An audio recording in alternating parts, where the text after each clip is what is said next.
Golden West Television.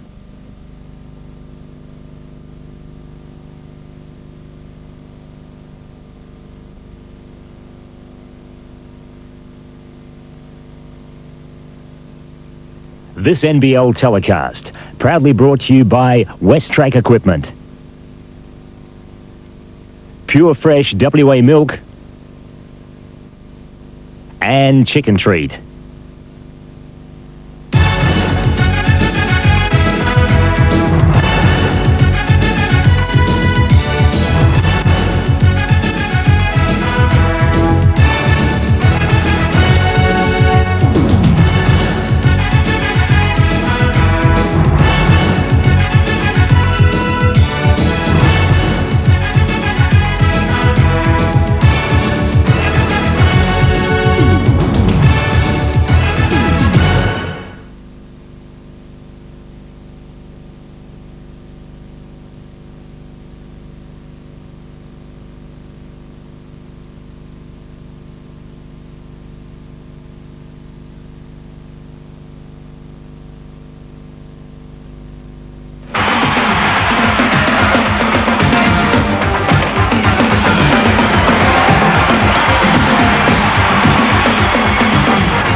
The General has his guns aimed west. Tonight, Canberra's full firepower will be unleashed against the Perth Wildcats. Can the cannons pierce the Wildcats' armour? Or will Perth's big guns counter-attack to claim victory? The basketball barrage blasts off live from the Perth Entertainment Centre with the Perth Wildcats in battle against the Canberra Cannons. Hello everyone, Peter Ensel of the Perth Entertainment Centre. It's week 19 of the NBL's regular season, and tonight a very important match between the Perth Wildcats and the Canberra Cannons. Two teams who have dominated the league over the last decade. They've won the 5 of the past 10 championships, and again this year they both loom as legitimate playoff contenders. And an added incentive for the Wildcats tonight too, with James Crawford becoming just the 6th man in the NBL's history to reach 300 games. Let's have a look then at what's taken place so far this weekend. The round tipped off last night. The Cannons on their way to Perth defeated Adelaide by just the solitary point. A big win for Gold Coast over Illawarra, 94-88, and top versus bottom Magic defeated the Supercats by 6 points. All that means that Southeast Melbourne Magic look likely to take out the minor championship, and as you can see, it's 5th versus 6th tonight. The Wildcats with a 10-win, 9-loss record, while Canberra boast 11-10. Illawarra and Gold Coast make up the top 8, and outside, not much hope for Brisbane, Adelaide, Hobart, Newcastle or Geelong. And the all-time head-to-head record favours Canberra, 14 games to 8. They've been somewhat of a bogey side for the Wildcats, and the Cannons did beat Perth in the earlier meeting this year. It's time now to welcome John Gardner. John, the playoffs start at the end of this month. Do you see this as a finals-type game? Well, I don't think you can see it as any other game. The Cannons were very successful in their last 3 road games. They've come to town here looking for Perth's scalp. They beat them in week 12. This is a playoff game right now, Peter. A big night for James Crawford, 300 games. He's a man that stood the test of time. Well, one of the most decorated players in the NBL, an 11-year veteran, a player that is one of the leading offensive players in the league, great point scorer. He's gone out there and received almost every accolade the league can give him, and tonight I think you'll find that his defensive prowess will be called into play against Jason Reese. The outcome of that battle could well decide the game. Okay, thanks for that then, John, and well done to James Crawford. Let's go courtside now for a special presentation to James on his 300th NBL appearance. Ladies and gentlemen, on this very, very special night, will you please give a very big welcome to the chairman of the Wildcats, Kerry Stokes.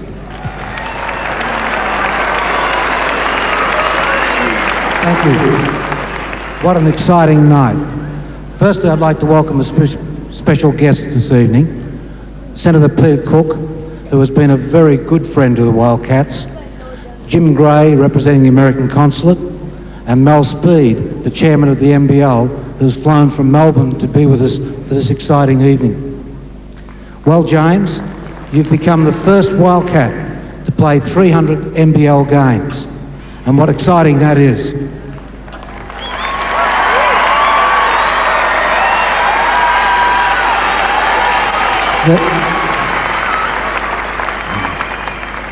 There's been a lot of talk in the papers recently about gold watches.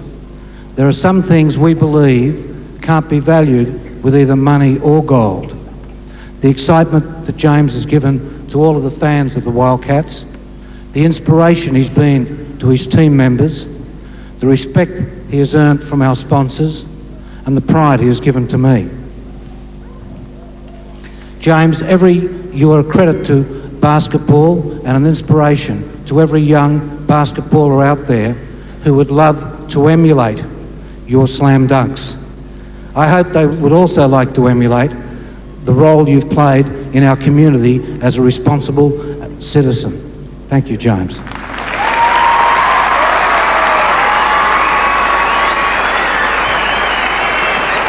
When we decided how we'd like to show our appreciation to James, it was a real joint effort. Our very good friends at Channel 10, Bill McKenzie and his team, who I think make the best basketball coverage in Australia. Our sponsors, the Swan Brewery, who are always generous, Westrack, Town and Country, and in this instance, Orbit Travel, all combined to make sure that our gift to James would become reality. We didn't know when we started on this gift how important it would be to have the Australian Immigration Department, Senator Peter Cook's department, and in fact, all of those people we needed to help us, the American consul here in particular. But tonight, as our gift, on behalf of all of the Wildcats, to James, to see his first ever senior basketball game is silver. And the silver is his mother, who has come all the way from Peachtree, Alabama, to be with James this evening.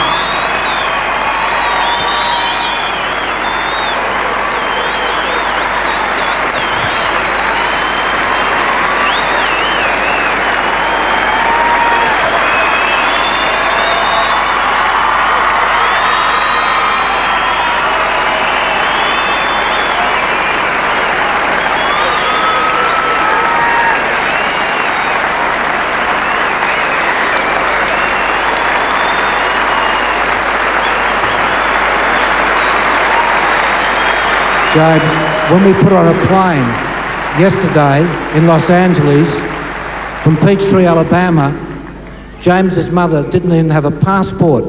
And thanks to Qantas, who took her without a passport, and thanks to Senator Cook and the American Embassy, she is the first person to ever arrive in this country with no travel documents. Thank you, James.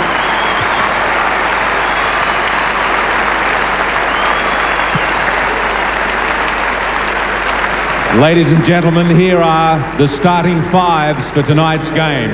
First of all, for the Canberra Cannons. 00, Jason Reese.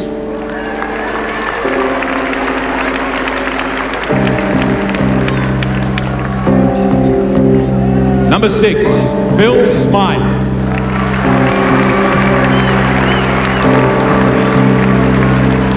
Number 7, Lachlan Armfield. Number 14, Simon Cottrell. And number 44, Steve Hood. And the coach, Barry Barnes. And now, ladies and gentlemen, stand by.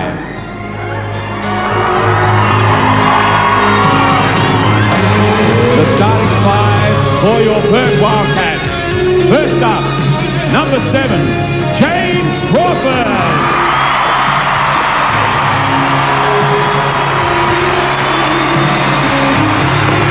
Number 13, Vince Hinton.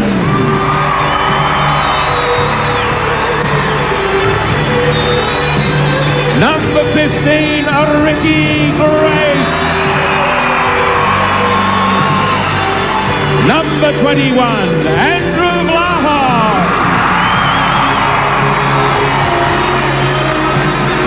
And number 40, Pete Hansen.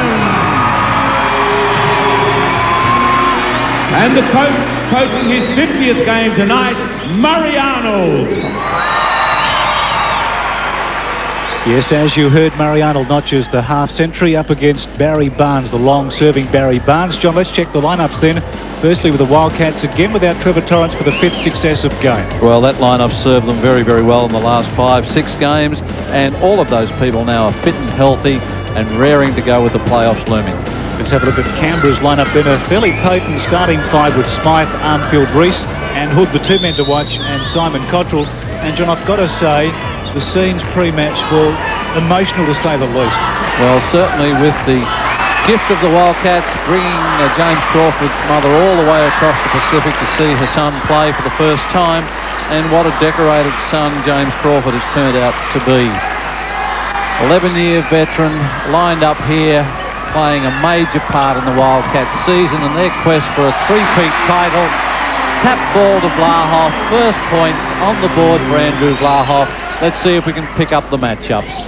Reese with Crawford, as we mentioned in the pre-game summary. Grace, long pass to Hood for the alley-oop, and the scores are level. The 2 referees tonight, Rob Barnett and Peter Lucas. Vlahoff went inside, they've lost the ball, and it's Cottrell with the outlet pass, a turnover, and the Cats will get it back from the side. We'll watch Simon Cottrell very closely. He rolled that right ankle in the game in Adelaide last night. I know the coaching staff are concerned. Let's see if we can pick up the defensive stance of Canberra. It looks very much like a zone, a 2-3 zone. We're not surprised. There's the Alabama slammer with the jump shot unsuccessful. Offensive board by Hanson, second effort. What have we got? It's out of bounds. I suspect off Hood. First inbound play will come via Vince Hinchin. Vince Hinchin lining up against his coach of last year, Barry Barnes, when they were at Geelong together. Hinchin then, the big outlet pass to Grace. On the wing is Hinchin, back to Grace at the top. He wants to take on the defence. Hands off to Hinchin, the jumper from 16 feet. Rims out, and a strong rebound taken by Reese, who sends the general away. We've talked about James Crawford surviving the test of time. That applies to Smythe as well. Cottrell's hurting, Peter. Coming back there on the low side of the zone. Grace. Offensive foul. Offensive foul. Look, this game has absolutely matchups all over the floor. Phil Smythe gets the first blood here. Good position, middle of the chest. A little bit of help by the general there, but he got the favour of the call. The Cannons up by 2. Perth bring it down now through Vlahoff. All-star material this year. Crawford baseline. Back out to Vlahoff. This is Grace. Wants to take on Smythe. Brilliant move to Hanson. He goes in for the easy bucket. You can't give Ricky Grace that left-hand move. He's dangerous. Made the nice dish in there to Hanson. Hanson will be pleased with that start. He's been struggling for points, but really hasn't seen much of the ball in recent matches. Simon Cottrell, good 2-pointer. Clock is stopped. Ball is inbounded now by Andrew Vlahoff. Barely 2 minutes gone. Scoreline favours the Cannons 6-4. They last met earlier this year, week 12 of the regular season. Canberra won that game by 7 points, 102-95. In that game, Peter, they underlined their tremendous strength from beyond the three-point line. They had 11 three-pointers. And Crawford, in characteristic style, probably fitting style too, with a jam. That's been his trademark. 6 points apiece. In that last game, John, it was just a point the difference with 30 seconds to play. And the Cats that night without Vince Hinchin as Canberra take a 2-point lead. Up by 2 the Cannons. Hinchin kicks it across the court to Vlahoff. A little eye fake. Wants to get around Hood. Now to Hanson. Back to Vlahoff, who's been in outstanding form. His 3-point shooting's been very good. Not that time. Hinchin working strong. Banks it off the glass. And the Cats tied up. That's a good start for Vince Hinchin. He's been gradually working into form after an early season back injury, and he can penetrate and make it very, very difficult for the defences. Attracts a lot of attention. Armfield, what a good season he's having. Reese inside. Here's a contest. There's the answer to it. Reese gets it back with the answer. Comes up with a 2-pointer. He's been in excellent form, Jason Reese, this year, averaging 26 points, and certainly must be the danger man inside the keyway for the Cannons. Last time they met, Reese scored 25 out of the Cannons 102. Grace and Smythe should be one of the jewels of the game. Hood, who's been a star in his first year, couldn't control it, but Canberra will inbound through Smythe. Canberra mixing up their defences now, trying to confuse the Wildcats. Reese with the baseline, swings, finds Cottrell. Crawford's rebound, Blahoff's outlet. Blahoff goes early, goes on the left, off the glass, rolls around the iron and drops it. Brings up a 10-10 scoreline. It's all tied up. We've got 8.5 minutes to go before quarter time. A wonderful season Blahoff's having. Smythe to Hood, who's averaging 28 points a game. Reese having a big season as well, and that was all net. That's the difference in Jason Reese's game this year. Certainly the three-point magic has rubbed off in Jason Reese since he's been in Canberra. He's been able to come away further from the bucket. Unlucky Hansen. Good hands from Cottrell. Good second, third effort there from Hansen. Already he has 5 rebounds, all offensive. Plenty of atmosphere about this game. We spoke before the match. Finals type atmosphere. Both these teams look certain to be part of the playoffs, the top 8 format this year. Grace to the left of Hinchin. Where will he go? Blahoff cuts through the keyway. This is Hansen at the top. Back to Hinchin. Wants to take on Armfield. Gets him to go off the glass. There's some quality baskets coming in these early minutes of this game. 12 apiece. Smythe on the fast break. Now the dish to Reese baseline. Not that time. Gets the rebound back though. Working against Crawford. Will he back out? This is Cottrell and Hansen. Cottrell strong. Cottrell's 2 from 2. 3 from 3, I should say. 2 from the outs, 1 from the outside and 2 layups. He's having a big impact in this game. Cannons up by 2. Hinchin double team. Back out to the open man and Blahoff. Hood in his face. That should be another terrific duel as well. They lose the ball though. Good as Armfield brings it down, John. The bounce pass to Reese baseline. The jumper is good. Canberra just skip away to a 16-12 lead. 7 minutes to go before quarter time. Both teams running freely. See if we can pick it up again now. Matching up. Cannons matching up through now. Hansen with the ball, looking to find Crawford just inside the D of the keyway there. Squaring up, takes the jump shot. It's unsuccessful. Reese comes up with a rebound. Canberra have had a tough fortnight on the road. Smythe over the head, back to Cottrell. This is Reese, wants to take on Crawford, and he draws the foul, called against Crawford. James Crawford's first foul. Reese with a good lead step, got out there and made it difficult for Crawford, went through on the baseline and Crawford came from behind. We'll pick it up here for you now. Head and shoulders in front is Reese. There's the arm, raking down the right forearm of Jason Reese. In the act of shooting, has 2. 0-0. He's very good from the line, 81% this year. Shooting a career 80% from the foul line, Jason Reese. 55 from the floor career. Been an acquisition to Canberra this year. Let's see, we've got a press coming up. Wildcats break it easily. Hansen finds the ball, skips it off to Crawford. He goes baseline. Cottrell comes around from behind, dislodges. Armfield on the break, goes around Grace and comes off the glass. There's a strong move from a young man that has really fought and consolidated his position in the starting 5 for the Canberra Cannons in only his second year in the league. Cannons up by 8 then. The Cats will get the ball from the side. It's been a fairly hectic fortnight for Canberra. They've been on the road for 2 consecutive weekends. They didn't have a very good road record up until last weekend. They were 1-7, but they turned that around in their last 3 matches. 3 matches that have all gone to the wire as Grace fires for 3, and that was sweet. That's the answer that the Wildcats will be looking for from Ricky Grace. They must go inside out. They've got to be able to shoot from outside as well as inside. Interesting matchup here with Lachlan Armfield. First time out of the match. 6 minutes remaining before quarter time. Scoreline favours the Canberra Cannons 20-15. A partnership that runs as smoothly as a well-oiled machine. Mel Gibson and Danny Glover in the action blockbuster Lethal Weapon 2, 10:40 tonight.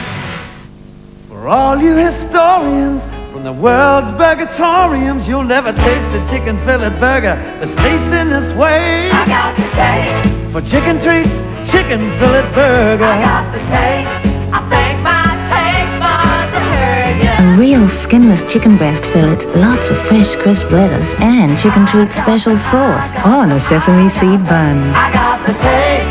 For chicken treats, chicken fillet burger. I got the taste.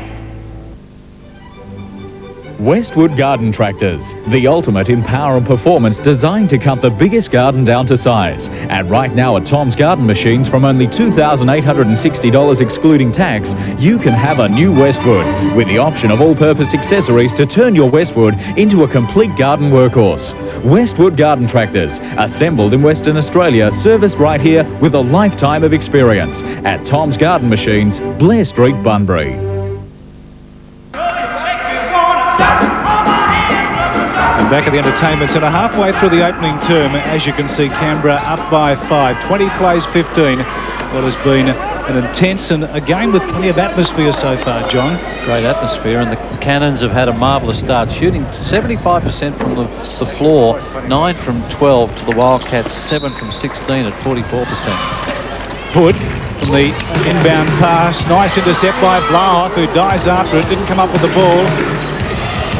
This is Reese working hard, and Crawford's disposed of. It's a charge against Reese. Offensive foul. Reese thought he had enough room on the baseline. Crawford held the ground.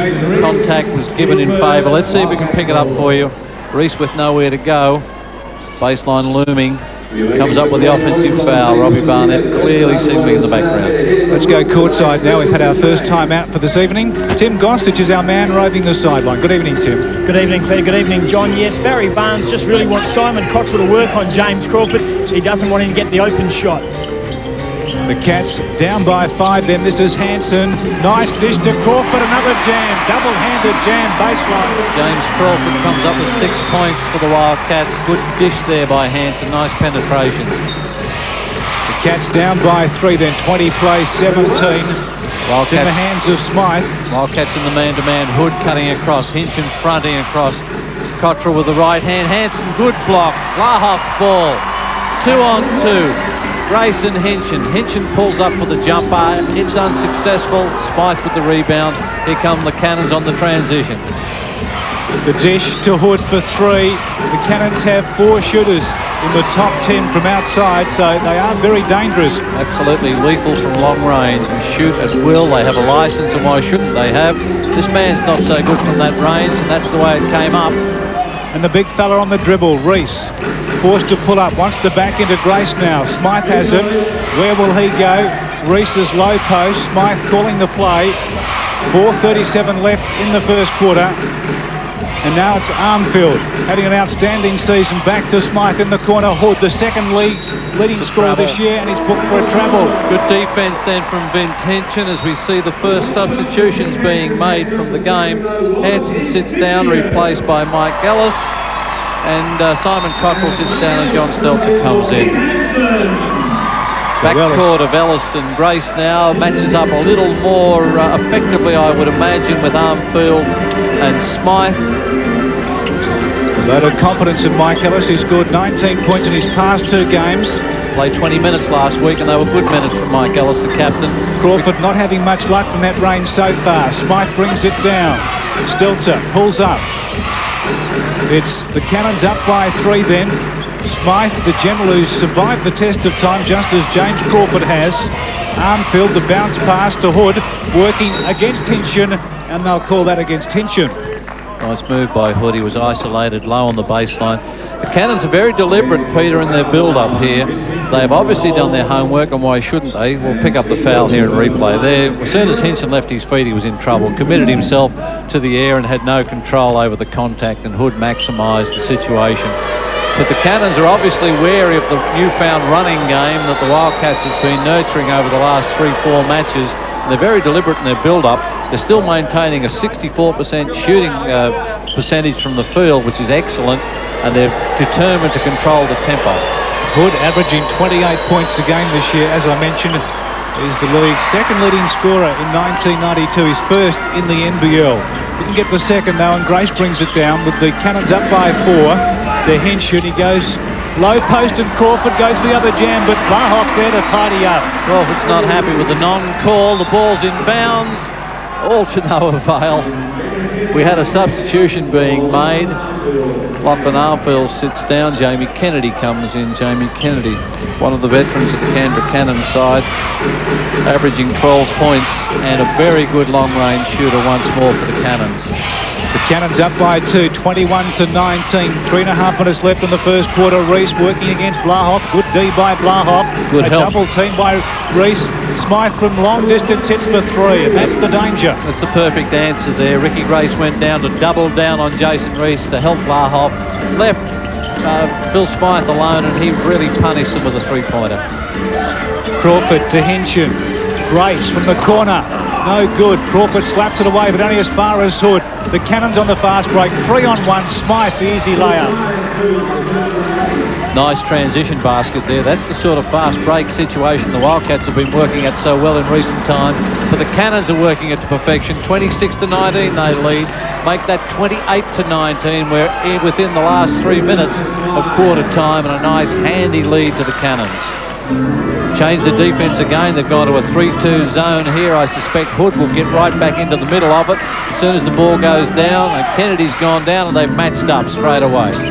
Blahoff, double team, works his way through the traffic. The dish to Crawford, and Crawford gets the 2 and will go to the line for the bonus.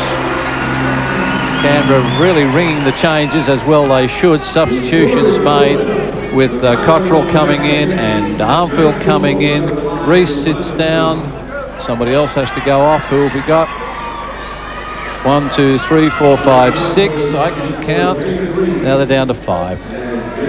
What about Canberra's road trips over the past fortnight? As I mentioned, 1-7 before last weekend. Overtime, they beat Newcastle in an overtime game. Gold Coast very close. Adelaide last night by 1 point.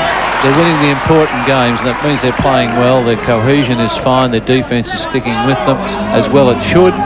And we can see the effects of those road games coming up now with Barry Barnes, making sure that the people get a very good rest, and he's bringing them in as fresh bodies. Blahoff for 3, and that was all net. Great shot by Blahoff. He was fairly happy with the results as well. Cannons lead by 4. Blahoff is the best 3-point shooter at the moment in the Wildcats camp. He has the ability to shoot from range, and it's only in recent matches that he's realised that and taken far more shots from range. Hood, 5 points already. That was well short. Blahoff keeps it alive, sends Grace away. Grace is off to the races.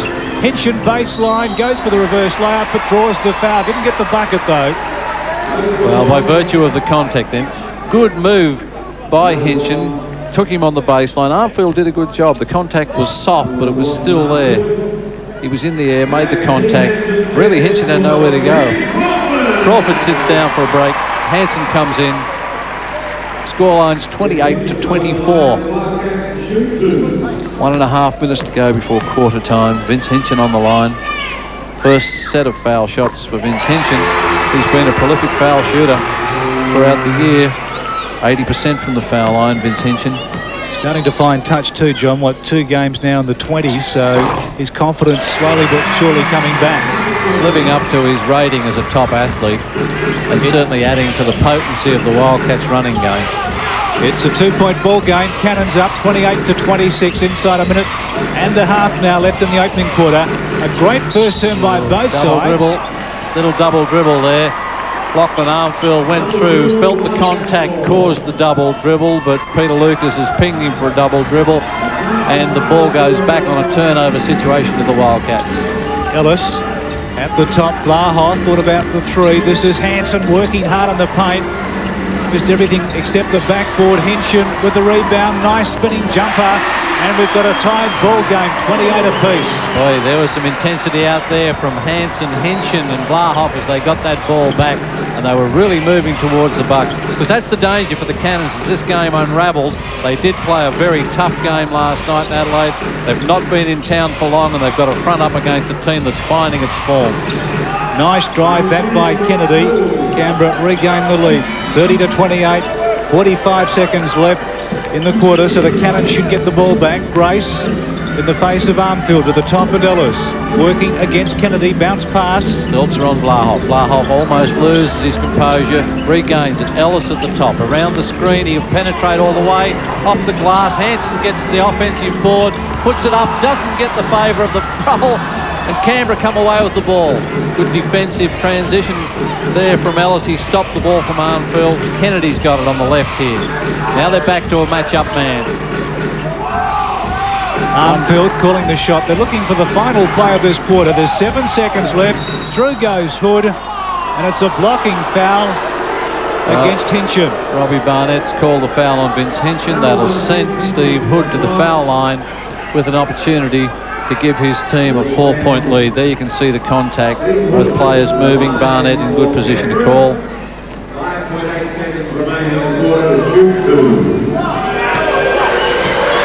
Hinchin's second foul.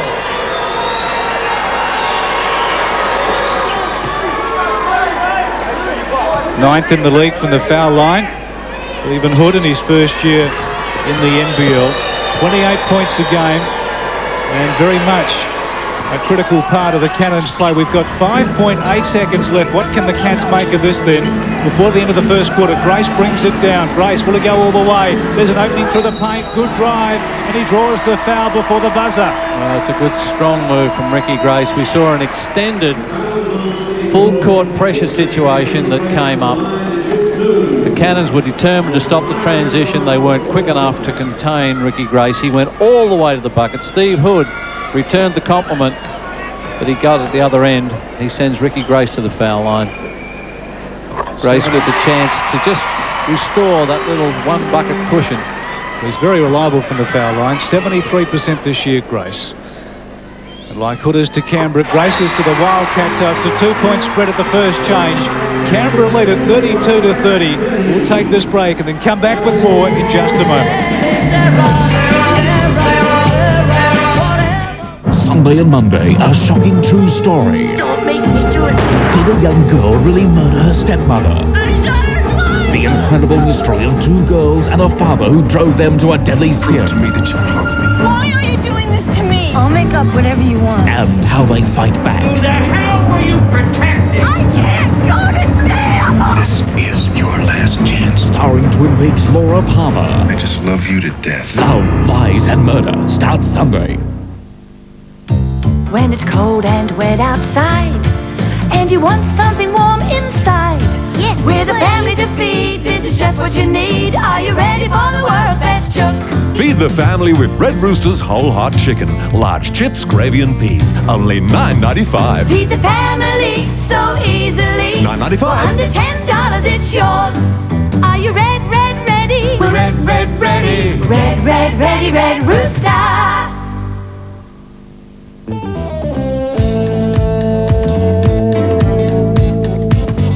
It could be a trip you're dreaming about. Or paying off a house could make you twist and shout. Setting up the kids for life or opening up some doors. Whatever you do, one thing's for sure, you're gonna have yourself a ball.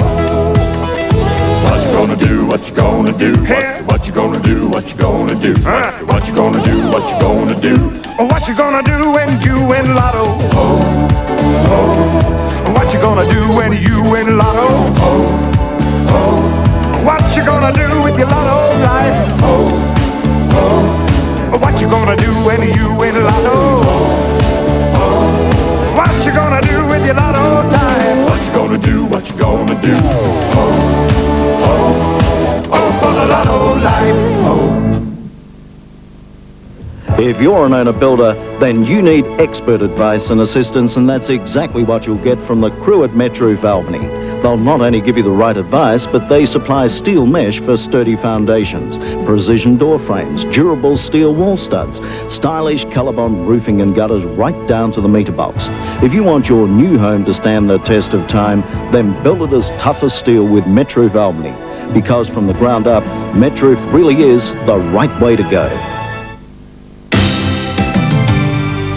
Toyota strong, Toyota proud, Toyota at its best. At Narrogin Toyota, you'll get a great deal on a full range of Toyota sedans, commercials and four-wheel drives. Great backup from a sophisticated service division, plus a wide range of genuine Toyota parts. Narrogin Toyota, service, strength and reliability right here in the heart of the Great Southern. Toyota strong, Toyota proud, Toyota at its best.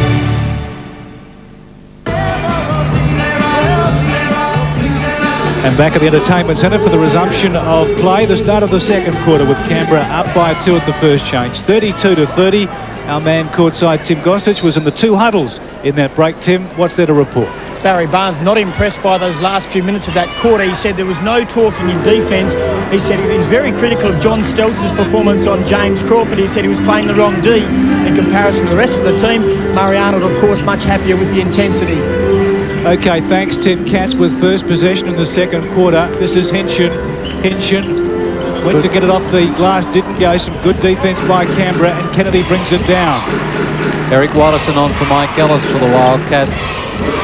Jamie Kennedy's in the backcourt with Phil Smythe. Kennedy with his first three-point attempt of the match, and it was all net. Seventh best in the league from outside Kennedy, and it's the Cannons up by 5. Here's Crawford, double team, gets the 2. It counts, and he'll go to the line for the bonus. Little chance to nullify that three-point effort down at the other end by Jamie Kennedy. About 24 feet difference between the attempts. Three-point line to inside the keyway. James Crawford certainly working well inside the paint. Cockrell struggling to contain him. But maybe it was a good foul. Comes up with a poor shot from the foul line, James Crawford. 35 plays 32. Cannons in control. Smythe's got it. Reese, who's got 8 points so far tonight. Kennedy, the fake around Grace from the baseline, and that was sweet as well. He gave Ricky a pat as he went past for good measure. I don't think Ricky would have enjoyed that. He took that fake and took the bait. Certainly was in the air, and Kennedy made him pay the price for that with a nice two-pointer. Hanson with a little spin move and a fake straight into Cockrell. Played for the foul, came up with the goods. Simon Cockrell's second foul. Hanson will go to the foul line. See the head fake, went straight up. Played for the bonus. Reese was there to help. Hanson not so good from the foul line, 69% against a team average of 73. Often a little tentative with his first, and that's just the way it was. Needs to get his eye in, John. That's all it is. There you go. We've talked him into it. So we've got a 4-point game then. The Cannons up. Smythe brings it down, working against Watterson. Cottrell to Kennedy. Reese the man underneath, double team. Good defence by Watterson.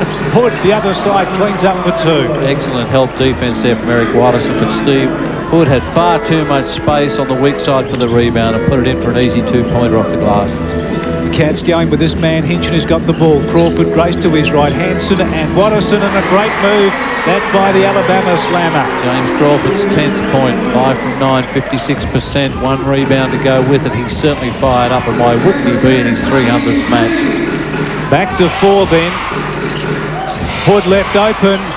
And he'll hurt from out there. You've got a man up on Hood. When the last 2 times down the floor, Hinchin's taken his eye off Hood, and he's paid the price for it. Once off the backboard, and that nice little jump shot from about 15 feet. Steve Hood with another point that brings up what would be his 11th point for the match.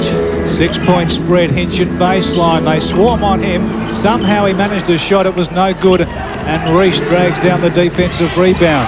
Tried to do just a little bit too much then, Hinchin. Was overpowered, outmanned. Oh, there's a 3-pointer from Jason Reese. Came up with the front of the rim, and that was all.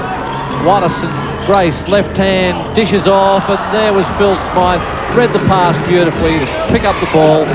Hood on the break, Reese at the other end, and the foul.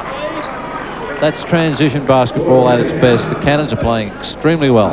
Well, he read that beautifully, didn't he, Smythe? That's one of his trademarks over the years. One of the greatest dealers in the NBL. Well, he's also one of those players, and there are 3 of them participating in this match tonight. 2 that have reached that exclusive 300 club. That's Herb McGeechan, the leading game player for the NBL. James Crawford. And Phil Smythe's not too far away from matches played. He's played a total of about 275. I doubt whether he'll make that 300 club this year, but he's not far away. And all that experience was evident when he picked up that steal. Ellis, the bounce pass to Vlahoff, who's back on now. Place of Hanson. Crawford double teamed. Ellis left open. Crawford sets the screen. He gave it to Watterson. Vlahoff baseline. Where will he go? Backs his way to the bucket. Can't get it to go on Reese, who's doing well at both ends. got the rebound. I fancy that could be a catch ball from the side. Well, put that down to Andrew Vlahoff. He took that little inside spin move on the layup. The finger roll wasn't successful. Jason Reese got the ball, but Vlahoff really swiped at it. You'll see Vlahoff's hand come across the top, just dislodge it, and then Reese tipped it out. As I mentioned, the Cannons' record on the road this year, 4-7. Perth on this court are 5-4 now. Not a good record by their own standards. Ellis, will he go to Crawford? Low post, working against Stelzer. He's got a height advantage here. Wants to take on Stelzer, and he draws the foul. Side ball, though. Well, experts keep on telling me about giving the baseline up, Peter, but James Crawford, if you give any player of that calibre the baseline, you're putting yourself at risk, either at the 2-point or the foul situation. 8:33 remaining in the second quarter. Scoreline favours Canberra 44-35, and we've got a timeout. For your next cup of coffee, try this. Dissolve the coffee in a dash of hot water, then top it up with pure fresh WA milk. How about one right now? Pure fresh WA milk. Due to popular demand, the Mitsubishi All-Star sale has gone into extra time, which means you've still got time to basket a great All-Star deal on Magna Sedan and Wagon, Pajero, Star Wagon, Verada Sedan and Wagon. But play must end September 30th, so see your participating Mitsubishi dealer now and don't get left sitting on the bench. For a very unboring breakfast, take some pure fresh WA milk, fruit, wheat germ, honey, and you have a very high energy, high fibre breakfast. Pure fresh WA milk. 12 o'clock tomorrow, the qualifying final between Geelong and Footscray. Then at 3, the elimination between the West Coast Eagles and Hawthorn on GWM.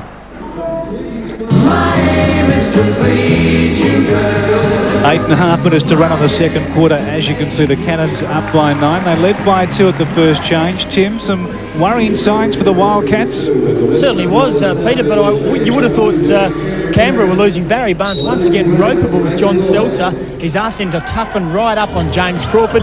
Murray Arnold just wants to spread the ball better in offence.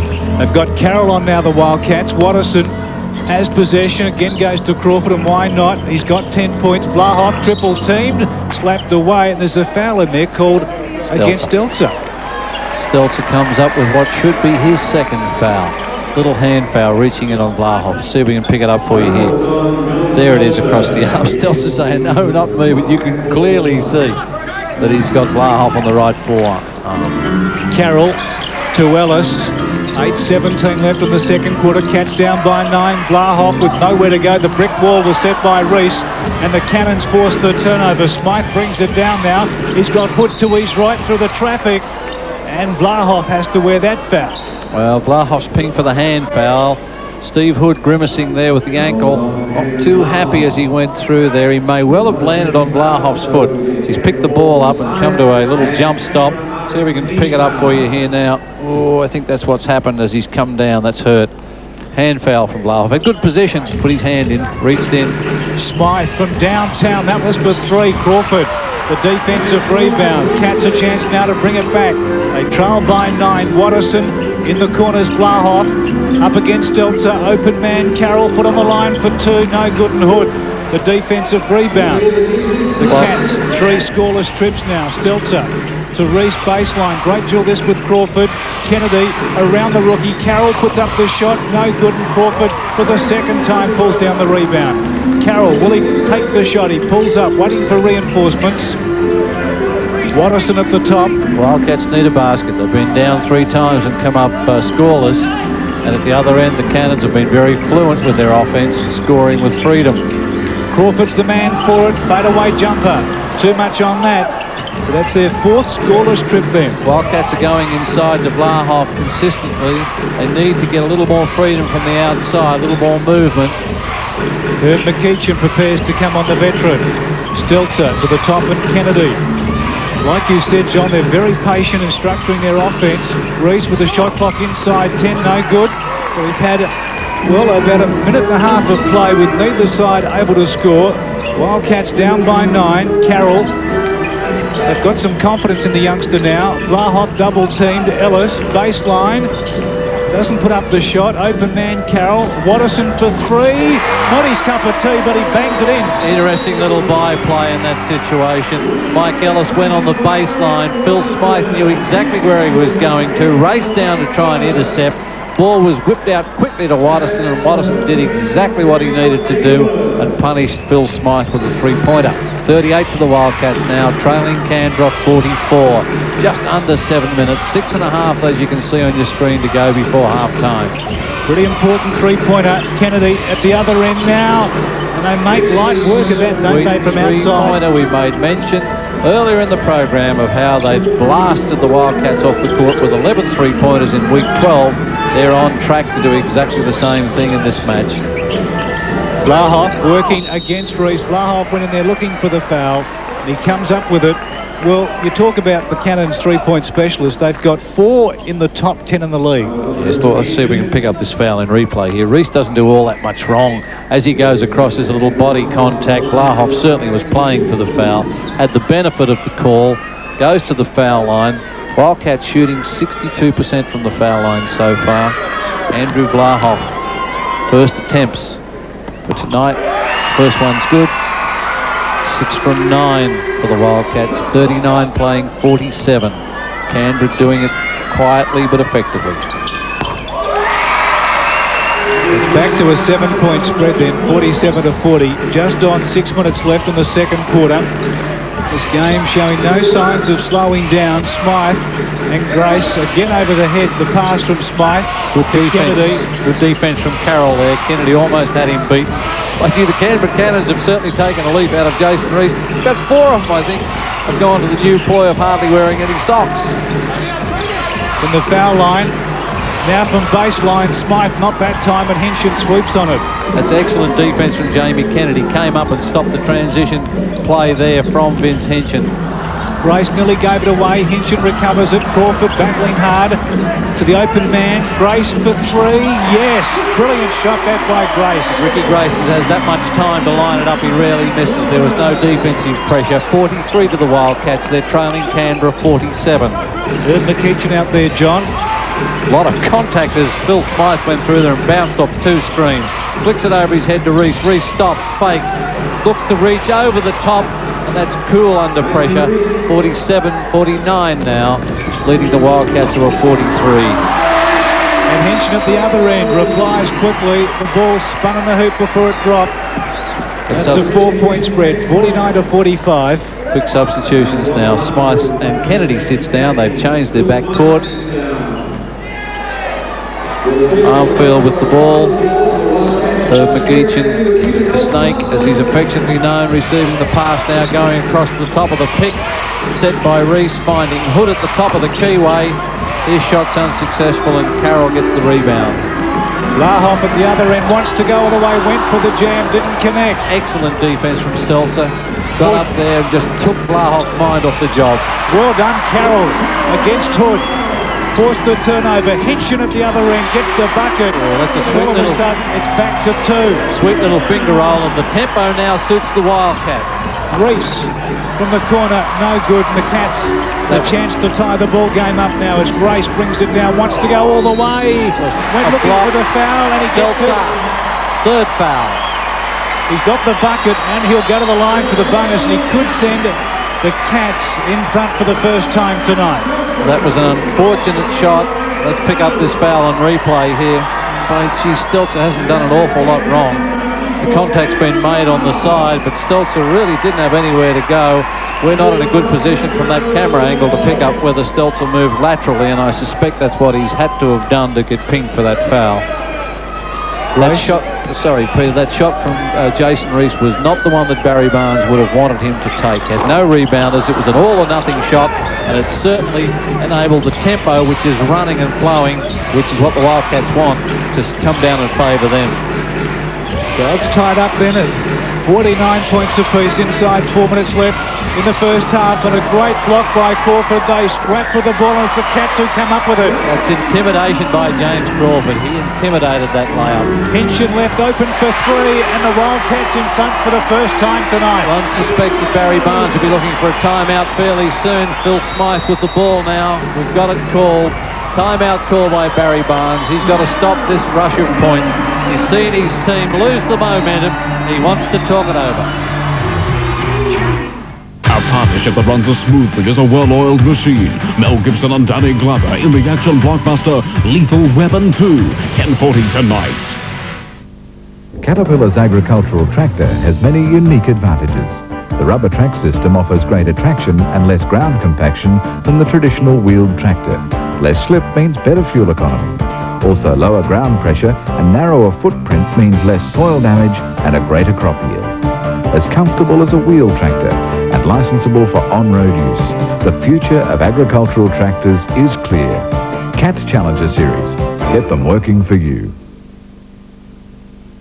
Now a shark is a shark, but have you ever wondered why a hammerhead shark looks the way it does? Well, now you know. And it's all because of the remarkable strength of Amplimesh Security Grill from New Era Security. Amplimesh Grill is the kind of security you need on all your doors and windows to protect your home and family from the growing menace of intruders. For total security, with an approved security door that is strong, light and stylish, the only choice is New Era Security. And back at the Entertainment Centre, 3.5 minutes left in the first half. And the Cats up by 3, 52-49. Remembering at one stage during that second quarter, they trailed by 9. And I guess, Tim, Mariano would have been fairly happy with that run. Certainly was. He once again wants to keep the intensity up and keep bringing the ball up the way they have been and using it offensively. Barry Barnes called the timeout simply to slow the game down. He can sense a roll-on for the Wildcats. He said when his team has the ball, call the plays and slow the play down. What's been the cause of this turnaround, John? Well, it's the running game. A couple of injudicious shots that were falling in the first half. A little adrenaline rushing at them, just simply like that. Now, they've got the benefit of the ball back, and at least that was a structured shot where they had some defensive balance and some rebound balance. In that little 5-minute spread, well, that's an uncharacteristic pass from the general. Grace dishes off to Carroll. It's a nice two-pointer from the young man that's worked tirelessly in the last 6 minutes and added just a little bit of zest on the defensive end and a little bit more size on Phil Smythe. You'll never get a tougher assignment, Chris Carroll, than Phil Smythe, the 4-time Olympian. Carroll, an emerging star of the NBL, no question about that. As the season's progressed, the better he's got. It's his first in the league. Hood to the left. And now Lachlan Armfield, one of the rookies of the year last year. Reese fires away again from outside, undisciplined shot, and that man Carroll brought down the rebound. Good defensive rebound by Chris Carroll. That's the third defensive rebound for the match. By virtue of the fact that the Cannons are in the 7th team foul situation, he'll travel that 90-odd feet all the way down to the other foul line and line up for a one-on-one. Good position, good leap from Carroll. He's had a little cameo roll out there with his peers. All he needs to do is put the icing on the cake. The bench, the coaching staff, getting more confidence in Carroll as the weeks go on. Well, he's only a young man, Chris Carroll.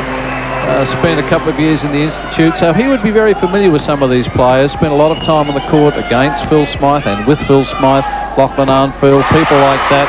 So he'd feel very comfortable out there right now. He sends the Cats to a 7-point lead. Smythe looking to swing the game the Cannons' way again with 2.5 minutes left in the first half. Smythe to Armfield.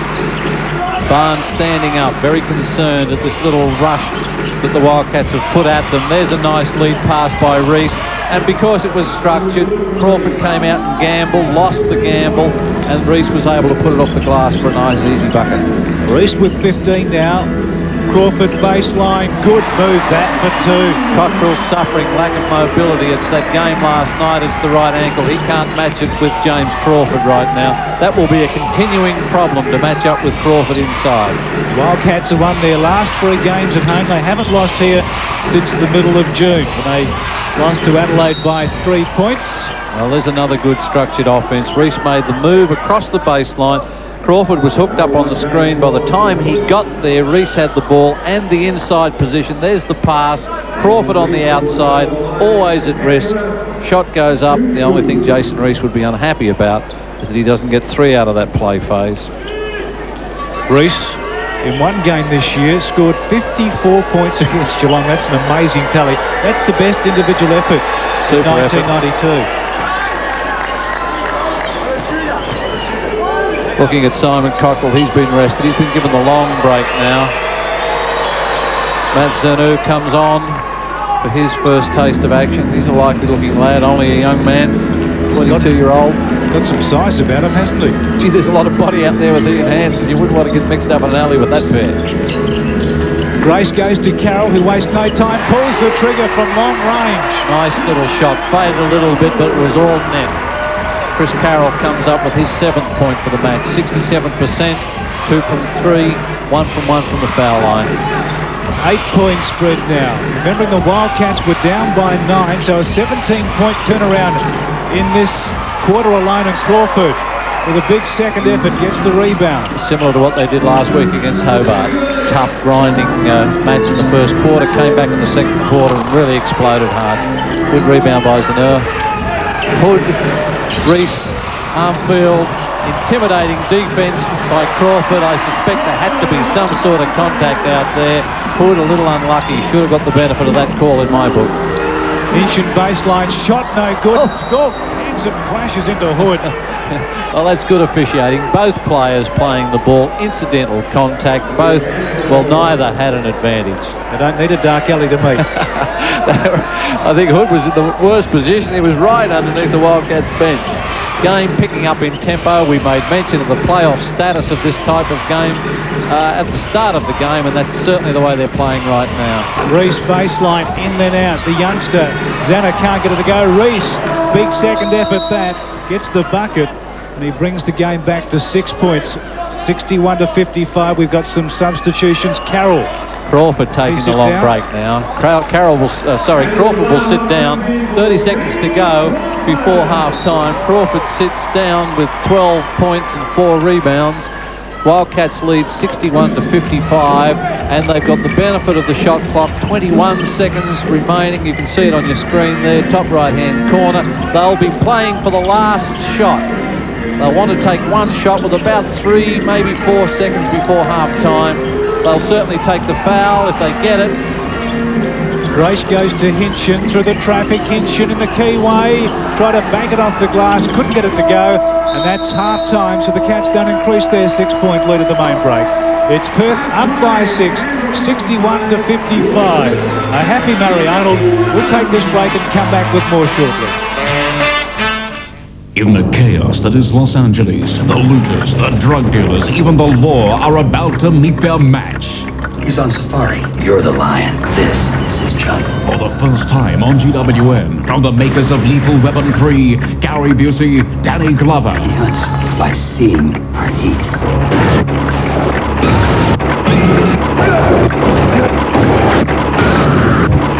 Danny boy. He's in town with a few days to kill.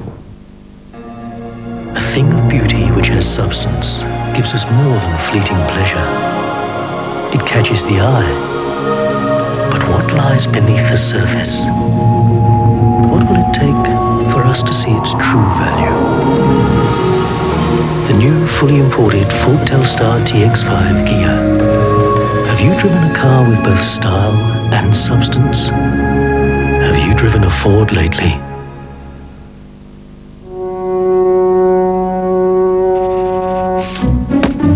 Now, this sheet of paper is out to change superannuation forever. It lets you control your super, just like your savings account. Simple. You decide when and what to pay in, and it shows you how well it's performing. The ANZ Superannuation Savings Account. Super made simple. Over the counter.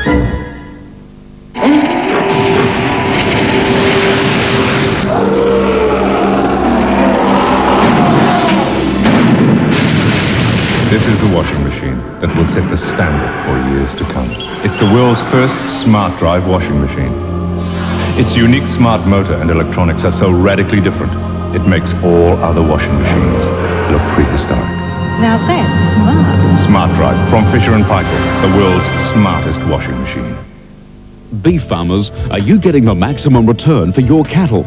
Recent studies have shown that direct selling provides the greatest return to you. So consider all options. And remember, we don't charge commissions. That means more money in your pocket. E.G. Green & Sons of Harvey are renowned as buyers and processors of quality beef and yearlings. So for top cattle prices and maximum returns, call E.G. Green & Sons of Harvey on 008 017 015. If you're an owner-builder, then you need expert advice and assistance, and that's exactly what you'll get from the crew at Metro Valvany. They'll not only give you the right advice, but they supply steel mesh for sturdy foundations, precision door frames, durable steel wall studs, stylish Colorbond roofing and gutters right down to the meter box. If you want your new home to stand the test of time, then build it as tough as steel with Metro Valvany, because from the ground up, Metro really is the right way to go.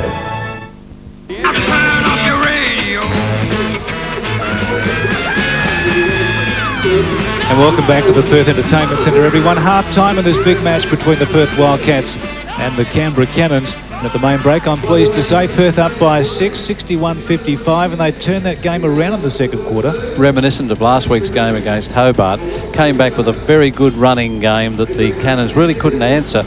If it wasn't for people like Jason Reese that were very good in the Kiwi, they'd have struggled even more, I think. We'll watch very carefully to see if that fatigue level fits the bill as they go through the game. Inspired James Crawford tonight. Well, he's playing 300 games. Why not? Well, after 300 games, the man is up there, scored 12 points and been dominant in his defence. He's really intimidated out there. Boy, there's a great three-pointer from Jamie Kennedy. And interestingly, Peter, you picked up earlier when we look at the quarter-by-quarter scores, how they've been a little reticent from the three-point line. We'll talk about that in just a moment, John. Canberra up by 2 at the first change, but they trailed by 6 at the main break, 61-55. Take us through these match stats, and you might like to underline the three-point stats. Well, the three-point stat that we're talking about is not evident out there, but the score we've talked about. The field shooting percentage still favours the Cannons. They've been consistently above 50 for most of the night. The foul shooting percentage, the Wildcats would not be happy. They've had a season's average of 73%. They're down on that. Rebounds, everything else is about even, but certainly we made mention of the fact that the Cannons have only taken 3 three-pointers to the Wildcats 6. Well, they've made 6, I should say. And finally, the leading scorers. Reese leads all scorers with 19. Hood in double figures with 11, and Kennedy's got 10. While for the Wildcats, Hinchin 15, and James Crawford in double figures at the main break with 12. It's James Crawford's 300th league game in the NBL tonight. A marvellous effort, a player that has stood the test of time. Here's a profile on the man, JC. James Crawford! The man they call JC. James Crawford, born 32 years ago at Peachtree, Alabama, has gone on to become one of the greats of Australian basketball. In 12 seasons with 3 clubs, the Alabama Slammer tonight attains the rare feat of playing 300 NBL games. Indeed a tribute to this fine athlete's dedication, perseverance and enthusiasm for a game he loves to play. Basketball, I guess it gave a lot more to me than I gave to it, because it actually established my life here. I guess it helped me to grow as a person, and also I find my wife here, Lisa, and got a little baby, Shelby. Oh, he's been a great player. Without any doubt, I think he's earned the respect from every player, coach, and no competition. Hey, what's happening, James? Welcome to the 300 Game Club, buddy.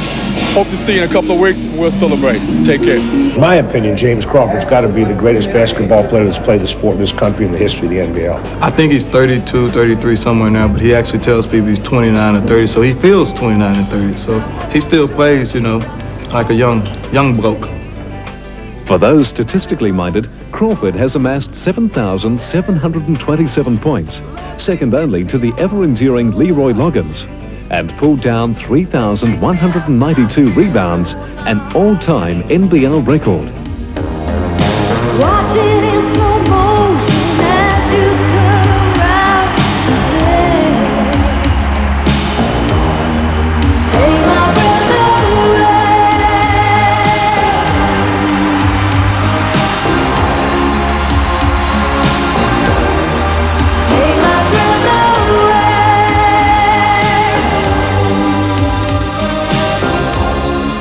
Yes, what a marvellous player he's been. He stood the test of time, and one of the reasons he's done that, he stayed fit and healthy. And that takes us to our next segment, the Conacher Health and Fitness with Sydney Kings' Tim Morrissey. Health and Fitness, brought to you by Conacher. So what happens if you injure yourself in basketball? The most common injury is a sprained ankle, and it's very important that the first step is rest. The next step is to apply ice as quickly as possible. This will help reduce the amount of swelling. Once the ice is applied, a compression bandage on the ankle will further reduce the effects of swelling. Lastly, it's important to elevate the injured ankle. These steps are known as the RICE, Rest, Ice, Compression and Elevation Method on Injury Treatment. But remember, always get professional advice and get well soon. Shoot it on Conacher film.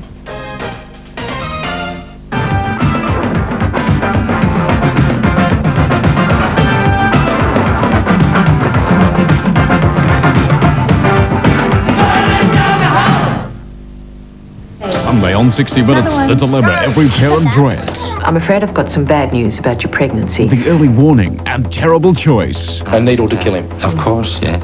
Yvonne Corley comes home to discover her past. Still very proud to be a part of it. And Jennifer Byrne.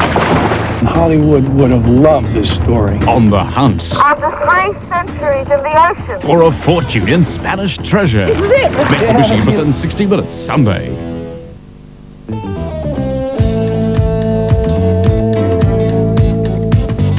It could be a trip you're dreaming about. Or paying off a house could make you twist and shout. Setting up the kids for life or opening up some doors. Whatever you do, one thing's for sure, you're gonna have yourself a ball. What you gonna do, what you gonna do, what you gonna do, what you gonna do, what you gonna do, what you gonna do. What you gonna do when you win lotto? What you gonna do when you win lotto? What you gonna do with your lotto life? What you gonna do when you win lotto? What you gonna do with your lotto life? What you gonna do, what you gonna do? Oh, for the lotto life.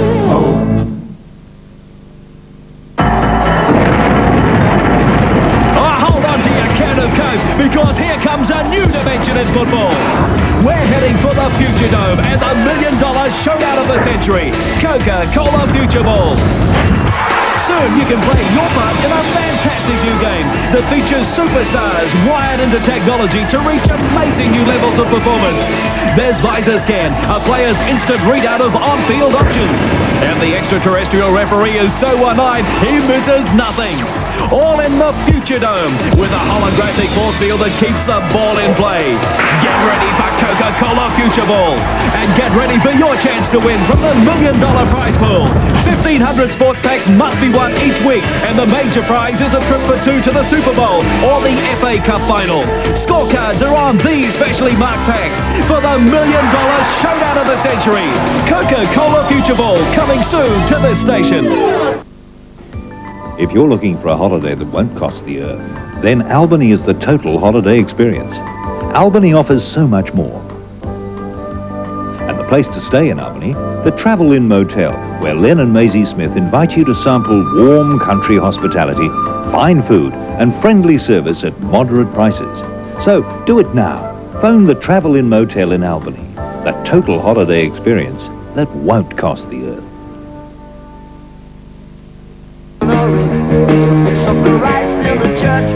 And back at the Entertainment Centre half-time with some on-court activities there during the main break, with the Wildcats up by 6. They're going for a car, 61-55. Well, a week is a long time in life and in basketball. Let's take a look at what's happened in the past 7 days. What a game for Chris Carroll against Hobart. First a baseline bomb and then a surprise slam. Griff Longley wasn't to be denied his first NBL points either. Not once, but twice. And at this point in time, it's time to hang the boots up for real. And Cal Bruton called it a day as a player. Even the fans had a chance to win a Magna sedan at half-time. On Sunday, assistant coach Dave Hancock hosted the Channel 10 shootout in the Wesley College gym.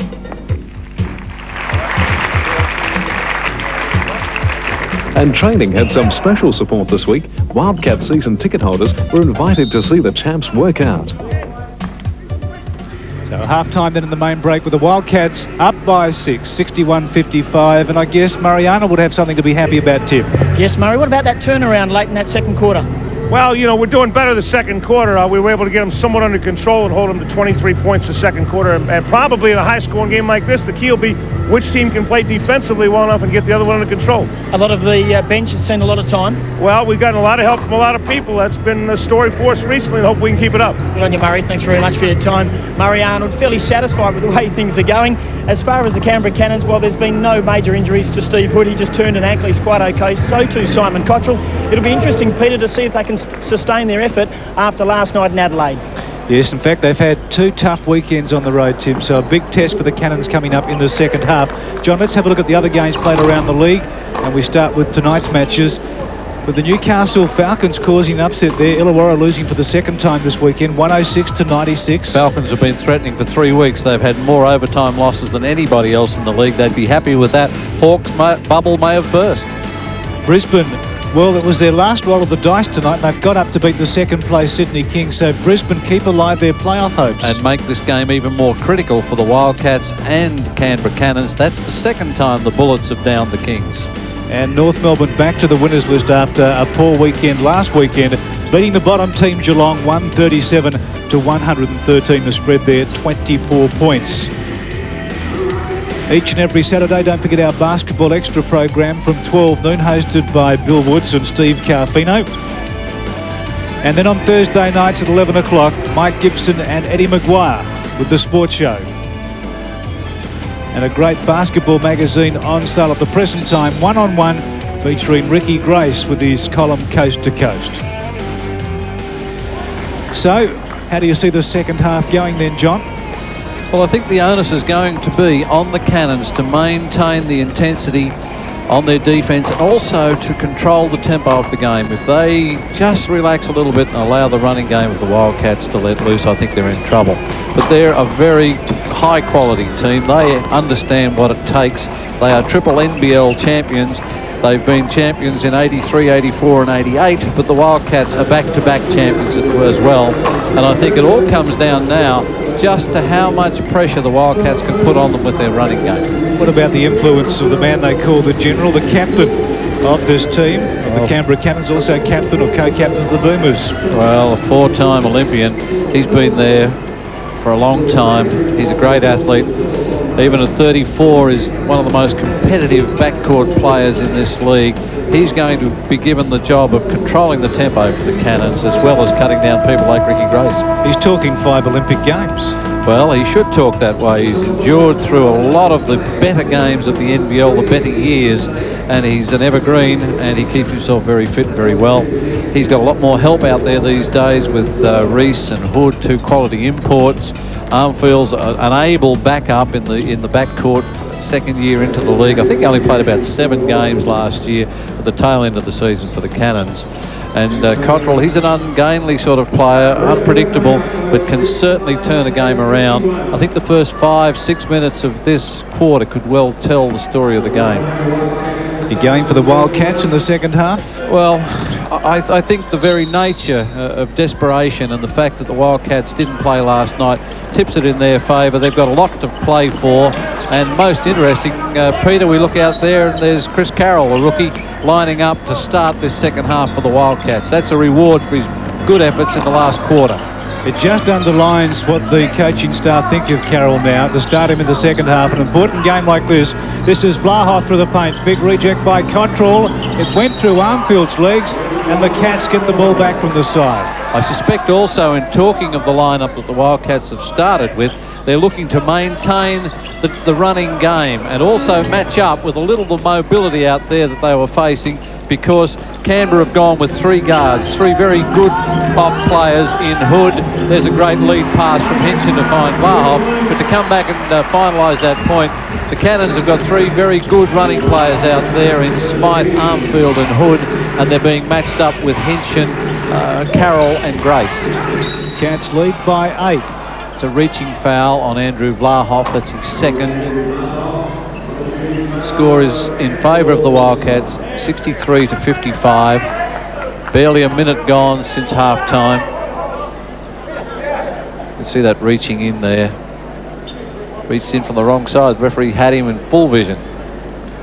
Reese, the game's high scorer at the main break with 19. He's having an outstanding season, averaging 26 points a game, so he's well on target to exceed that tonight. Inbounds to Smythe, who's been relatively quiet in the first half with just 5 points. Hood has scored 11. Smythe goes looking for Cottrell. They lose the ball. Crawford comes up with it.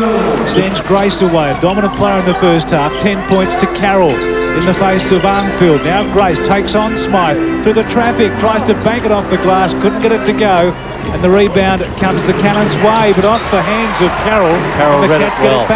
Read it well as a long lead pass to Grace. Crawford's underneath. He'll throw down from point-blank range. Just skips out to a 10-point lead now. There's a little shell-shock nature appearing in the Cannons game, but I'm sure they'll regroup right now. Armfield steadies them down. They want a basket. They want it through structure. They'll work hard, get the 30-second clock to about 24, 25 seconds before they take it. Reese, double team, stripped of the ball. Well done, Vlahoff. They force another turnover. Grace with a spinning move mid-court. Goes to Crawford, baseline, left open, and that was all net. Crawford with 16 now. We've got a timeout, an early timeout called by Don Barnes, have we, John? Yeah, Barry Barnes is very concerned. He was looking at a scoreline of 61 to 55 that he was trailing at half-time. You can see the score in front of you, and he wants to talk it over. Finding the facts, finding each other, new partners, new prospects, a lover's tiff or downright deception in LA Law, Tuesday. Have you had it? Have you had it today? Now there's no excuse not to enjoy the benefits of milk every day. 4 ways. Number 1 is regular, Mum. Have you had it today? Number 2, maybe skim for you. Have you had it today? Number 3, it's high-low for me. Have you had it today? Number 4, high calcium for sure. Have you had it today? Have you had it? Pure, fresh WA milk. Have you had it today? For all you historians from the world's burgatoriums, you'll never taste the chicken fillet burger that's tasting this way. I got the taste. For chicken treats, chicken fillet burger. I got the taste. I thank my taste buds. I heard ya. A real skinless chicken breast fillet, lots of fresh crisp lettuce, and chicken treat special sauce on a sesame seed bun. I got the taste. For chicken treats, chicken fillet burger. I got the taste. We've got a 12-point spread early going third quarter, and there's James Crawford's mother, Mrs. Crawford Wilson. They're all the women in his Peachtree, family. Alabama, yes, and wife Lisa and young daughter Shelby. So great to see, and he's having a very good game. 16 points now, Crawford. He's turning it on for the fans and also his mother. If you missed the opening, a very special presentation to start this game with Crawford reaching the 300-game milestone, and it was an emotional moment. But the Cats now are starting to turn it on. They lead by 12. It's with that man Crawford. He goes to Grace, and Grace in the face of Hood. Grace taking the honours against the small men of Canberra. This is Crawford baseline, keeps it alive, flicks it out to Hinchin. Hinchin from close range, trying to bank it off the glass, but couldn't get that to go. And Reese is playing very much a lone hand for the Cannons. He's certainly picking up everything on the boards. Oh, gee whiz, that was an unlucky drive there from Armfield. Deserves some sort of call, and he's certainly asking Lucas why he didn't get it. Well, Barry Don Barnes called that last time out. Tim, what did he have to say? He's very upset yet again. He's a very animated man. I didn't know that, but he wants them to control the tempo. He said walk the ball up the court if they have to. He said because the Wildcats have scored from every error they've made so far in this quarter. Well, the turnover count is quite high now, John. I think the Cannons, in double figures with 11 now. Yep. And there's a replay of the foul situation there. Chris Carroll pinged for that foul. He's been given the job again on Smythe. That's a compliment to Chris Carroll.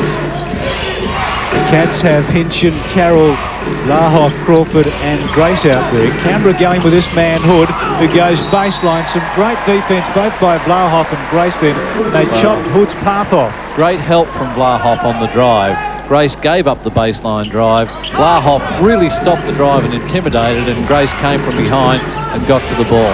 Smythe with just 5 points, closely guarded by Carroll. Shot clock inside 10.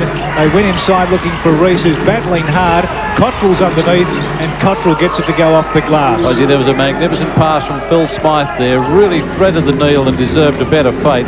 Jason Reese couldn't quite get control of the ball, but eventually Simon Cottrell came up with the 2 points. 10-point gap. Wildcats in front, 67 to 57. Perth have won 6 of their past 7 games. Carroll, the fadeaway jumper, showing confidence. Didn't go though. Well, he was matched up with Armfield there, and he was posting up with Armfield. He wanted the ball earlier to take advantage of the height that he had over Armfield, but it didn't work out that way. What do we got? A goaltending call. Robbie Barnett's called that as if it's on the way down. James Crawford looks with disbelief. And of course, if the ball is on its downward flight, it cannot be interfered with. If it is, it counts as if the basket was made. Reese, 21 points and 12 rebounds. What a game he's having. He's keeping Canberra in this match. Hinchin wants to draw someone. Goes to Carroll on the right-hand side. Low post, Blahoff tripped. Well, let's see how he pulls up. There was an anguished cry. I suspect it might be a cork. I don't think it's injury to knee. It's above the knee. Charlie Horse or a cork thigh. Probably a knee contact then from Simon Cottrell. That'll be sore in the morning. See if we can pick it up. Yeah, there it is there. The left knee straight into the fleshy quad muscle above the knee. Wounded but okay. Blahoff back on his feet. Carroll to the top and Grace. Scored 10 points, fires for 3. Great shot that by Grace. Nice follow through from Grace. There's an imposing lead now. What a turnaround this game has been. And there's another turnover as Hinchin goes up on the reverse layup and puts it in for another 2-pointer. Sees the Wildcats go out down to a very comfortable 70-59 scoreline. And Hinchin, John, quietly has crept up to 17 points. He's gone about his work in just workmanlike fashion. I was wrong in calling that score too, Pete. Our people on the monitor were quite right. That is 72 to 59 in favour of the Wildcats now. That's a 13-point spread, the biggest gap in this game.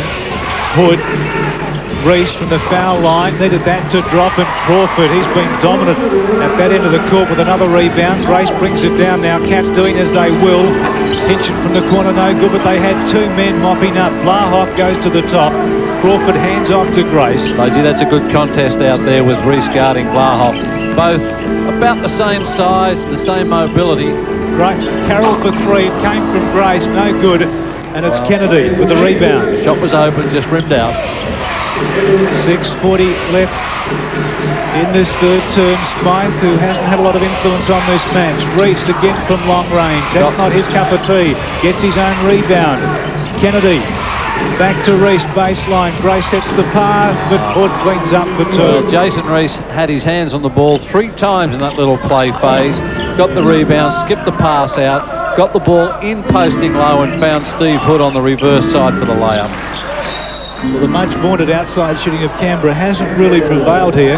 Just shooting 38% from outside. Perth, on the other hand, 64%, well up on their season average. Canberra 3 from 8, Perth 7 from 11. Canberra have been averaging 45% from the 3-point line. They're well down on their average. The best in the league. Great shot baseline by Reese.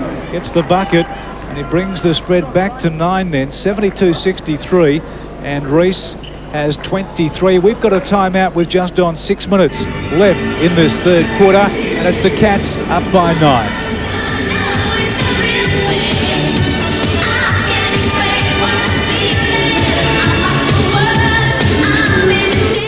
A partnership that runs as smoothly as a well-oiled machine. Mel Gibson and Danny Glover in the action blockbuster Lethal Weapon 2, 10:40 tonight.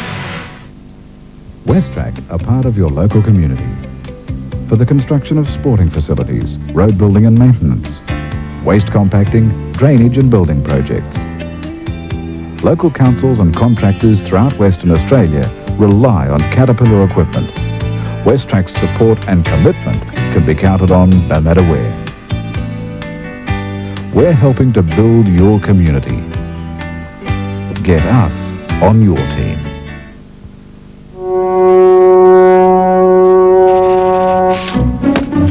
Now, This sheet of paper is out to change superannuation forever. It lets you control your super, just like your savings account. Simple. You decide when and what to pay in, and it shows you how well it's performing. The ANZ Superannuation Savings Account. Super made simple. Over the counter.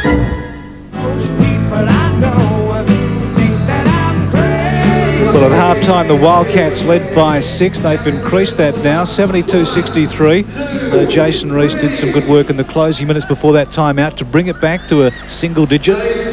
Well, he had 8 at quarter time, 19 at half-time. He's now up to 23, and he has a real impact in this game out there. He's got 13 rebounds to go with those points, and certainly he's the man that they're looking to produce the points. Ricky Grace with the ball. Phil Smythe covering a little skip pass right across the keyway, finds Hinchin. Ball goes inside to Vlahoff. Steps around Stelzer for a nice little left-handed finger roll. Brings up Andrew Vlahoff's 15 points for the match. Back to 11 then. 6 out of 7 the Wildcats on a winning streak at the present time. Remembering at one stage this year they were 4-8 Horder. Great move that, the American. Strong move, but there's Hinchin on the break. Nice pass from Grace. This is where Hinchin can hurt you badly. He gets out on the break, and this is what Canberra were doing in the first quarter to the Wildcats. So it's swung right around now. Wildcats really picking up the tempo. Also their intensity on defense. Grace with a hand foul. He was caught behind the screen, really made some good territory to catch up with Steve Hood, but then got a hand. Let's see if we can pick it up for you. There he is coming from behind, took the ball and the hand. Got a substitution for the Wildcats. Chris Carroll sits down, Pete Hansen comes in. Cats going with, as Reese fires from long range and mopping up. Stelzer knocked away by Crawford. Back to Reese. Kennedy, they swarm him. Reese has it knocked away, and the Cannons get it back from the side. The Cats have Hinchin, Vlahoff, Grace, Hansen and Crawford, there 5 out there. Let's see if we can watch this pass. I don't think we'll be able to pick up the contact. It's come off the Wildcats. Smythe comes up short. Little scrappy passage of play there that would favour the Wildcats because the Cannons really haven't made too many inroads. Here's Crawford, the jumper over Reese. Not that time, knocked away by Smythe, but only to Hansen. Hansen looking to set it up now. He gives it to Grace, who's got 13 points. Hinchin has 19. He's the Cats' leading scorer so far. Crawford, who's been a star tonight. Grace inside. Hansen, who's been quiet. The little hook shot is good for 2. It's a nice move. Went left, spun back, put the ball in the right hand and came off the backboard for a nice 2-pointer. 4 minutes, 16 before three-quarter time. The Wildcats lead 78-65. This is Reese. He's played very much a solo hand out there. Hood from long range, that was for 3. The Cannons needed that. Brings him up to 18. He's chasing an average of 29 throughout the season. Been very quiet. Scoreline for Steve Hood was 7 at quarter time, 11 at half time. He's up to 18 now. Cannons going with Smythe, Hood, Stelzer, Kennedy and Reese. They're 5 out there at the present time. Hansen to the left and Hinchin. Knocked away by Reese. Perth get the ball back and Crawford talking to Hinchin about that pass. Remonstrating for the pass. Idea was good. It needs to be hooked in. A left-handed bounce pass was exactly what Crawford wanted. Reese was good enough there to be wrapping around on the defence and trying to stop the ball inbounding. Grace took his eye off the ball then. Shot clock inside 10 now. Grace lets fly for 3. No good. And Reese, that's his 15th rebound. He scored 23 points, doing a superb job. Important shot for the Cannons. Stelzer nailed it. That brings it down to an 8-point lead to the Wildcats now, and the Cannons have done exactly what they wanted to do. Per favour of that, Murray Arnold's not happy. He wants to talk it over now. First time he's called a timeout with concern. Finding the facts, finding each other, new partners, new prospects, a lover's tiff or downright deception in LA Law, Tuesday. For all you historians from the world's burgatoriums, you'll never taste the chicken fillet burger that's tasting this way. I got the taste. For chicken treats, chicken fillet burger. I got the taste. I think my taste buds have heard ya. real skinless chicken breast fillet, lots of fresh crisp lettuce, and chicken treat special sauce on a sesame seed bun. I got the taste for chicken treats, chicken fillet burger. I got the taste. Hey, grab a copy of Aussie Post, the most Australian magazine. There are new lucky numbers in our fantastic footy fever game. There's $10,000 to win. Famous Aussies reveal the best and worst moments of their lives. Meet the bloke who's teaching strippers how to be sexy. And we visit the amazing jungle tribe, the Children of the Moon. Captain Cash gives away big bucks to battlers. There are great gags with Maury Fields, the world's biggest crossword, plus 50 fantastic videos to win. Aussie Post, the most Australian magazine, on sale now. And the Cannons showing some grit at the entertainment centre. They trailed by 8, 78-70. We've got 3:18 left in the third quarter. Tim Gossage was in the Wildcats huddle. Yes, Murray Arnold, as most of us here could sense, the Wildcats just slackened off a little bit, I thought, there momentarily. Barry Barnes very happy, wants these Cannons to keep crashing the boards, and Jason Reese not to go it alone. Well, he's just about doing it at the present time, isn't he, Reese? Murray Arnold a little bit concerned there. He's very keen to win this, his 50th match for the Wildcats. He has a 35-14 record with the Wildcats over the last 2 seasons. Ellis is out there at the present time. Blahoff had Hood in a headlock. Grace drives baseline. No basket. Side ball. Foul will be on Lachlan Armfield, giving up the left hand and the baseline. There's the contact. He was never in front, never stationary, and therefore gave up the advantage to Ricky Grace. Ellis to Hansen. Scored just 5 tonight. They go looking for Blahoff, who controls it well. Left open. Works his way through the paint. Blahoff baseline, gets the bucket. Great move that by Blahoff. That's a strong and controlled move. Blahoff almost lost possession of the ball. Hansen rolled in, set the pick. Blahoff then went around with his right hand. Little pump, up he went. Too strong in there for Steve Hood. Nice controlled shot. 17 now tonight and 8 rebounds. What a player he's becoming, Blahoff. I mentioned all-star material. He's got to be looking at an all-star team at the end of this year. Well, you would think so, which is a great turnaround for a guy that was Rookie of the Year last year. But he's a far more experienced player than that title that label puts on him. Oh, Hansen really got up there and intimidated Armfield, and I'd be intimidated too if you saw that body rushing at him. Great effort by Hansen. Grace brings it down all the way. Magnificent move that by Grace. He was surrounded by 3 defenders. It made no difference, and the Cats now lead by 13. Grace has 15 for the night. Interesting matchup there with Hansen out on Armfield. He's going to have to be very, very mobile. Armfield more concerned at setting up the offensive players. Hood is posting up with Ellis. Ellis is taking away the baseline. Armfield's got it back. Clock shots down to 9, and they paid the price for a loose pass as Blahoff might well jam this one. Little two-hander came down. 85 plays 70. The lead is out to 15. We're within 2 minutes of three-quarter time. It's going to make it tough now for the Cannons. They got it back to within 8, and they lead by 15. Smythe has sat down, and that's perhaps indicative of how the Cannons have gone.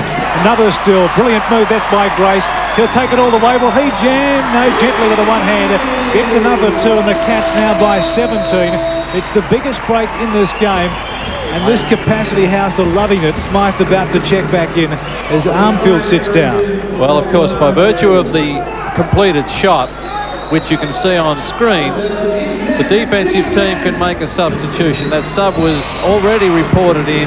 Bill Smythe needs to control this side. There is danger in this last 2 minutes of blowing out to 20, but they could well bring it back to within 12-13.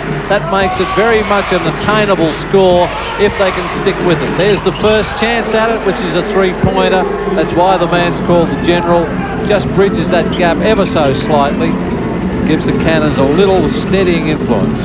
14-point spread then, just over a minute left in the third quarter.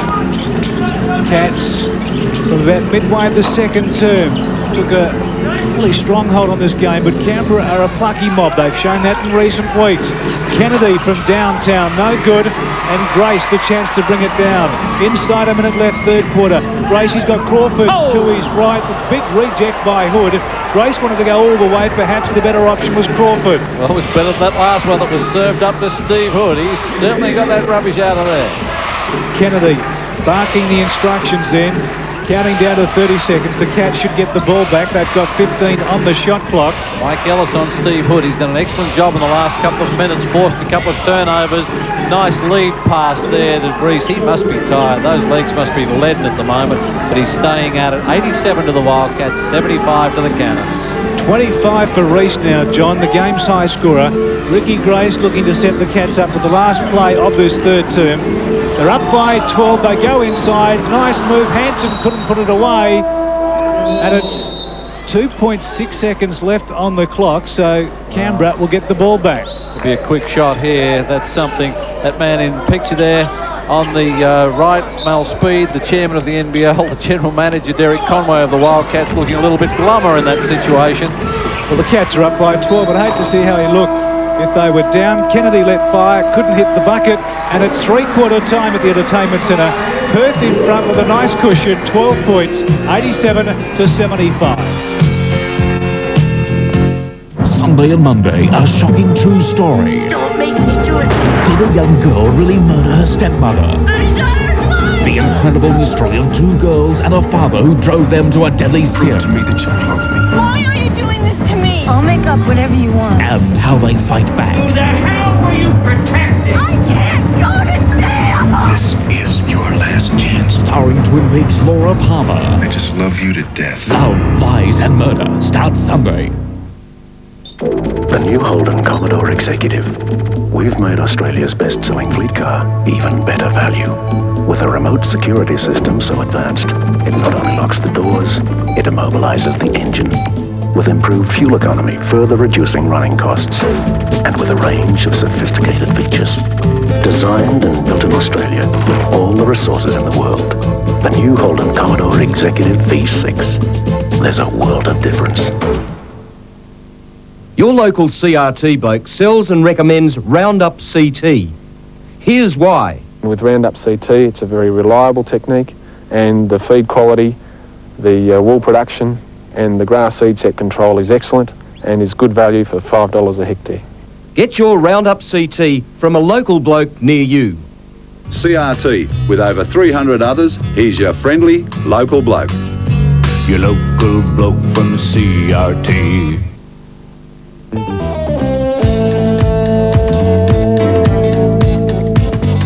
It could be a trip you're dreaming about.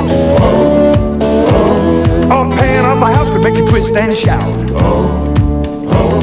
Setting up the kids for life or opening up some doors. Whatever you do, one thing's for sure, you're gonna have yourself a ball. What you gonna do, what you gonna do, what you gonna do, what you gonna do, what you gonna do, what you gonna do. What you gonna do when you win lotto? What you gonna do when you win lotto? What you gonna do with your lotto life? What you gonna do when you win lotto? What you gonna do with your lotto life? What you gonna do, what you gonna do? Oh, for the lotto life. The Greetings Kings Park Lodge, set in landscaped gardens, is the perfect place to stay. Relax by the pool or enjoy some of the many features the lodge has to offer. Your room includes private bathroom, direct dial phones, and tea and coffee making facilities. Our intimate restaurant features home-style cooking at reasonable rates. Just a short bus ride to the city, you'll find everything for your enjoyment. Greetings Kings Park Lodge, more than just a place to stay. Phone 381-3488 for reservations. The championship quarter about to start, but since quarter time, Perth have just continued improving their position. Now trailed by 2 at quarter time, up by 6 at the half, and with a quarter to play, they lead by 12.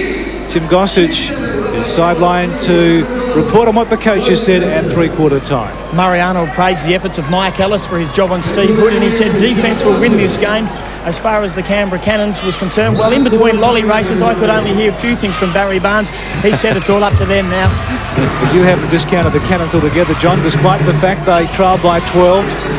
I think it's most interesting that they've gone back to that three-point range, and in the last couple of minutes before 3/4 time, they came up with a couple of very good shots. Seventh defensive forward, unmarked is Hinchin, too easy. They penetrated the defence then. Barry Barnes won't be happy with that. There's some mix-up with the matchups out there. Somebody has to pick up Hinchin, and obviously then they didn't. Kennedy has the ball. Perth up now by 14, 89-75. And the longer the season has gone, the better the Wildcats have got, although they're not home yet. Smythe, look away past to Hood, who dummies around Ellis, puts up the shot, doesn't get the roll, and Watterson cleans up. Big outlet pass to Hinchin, who's had a very good game, 21 points, make that 23. That is a tough move. That was a long lead pass. It was in the air for a long time, which enabled the defence to get back.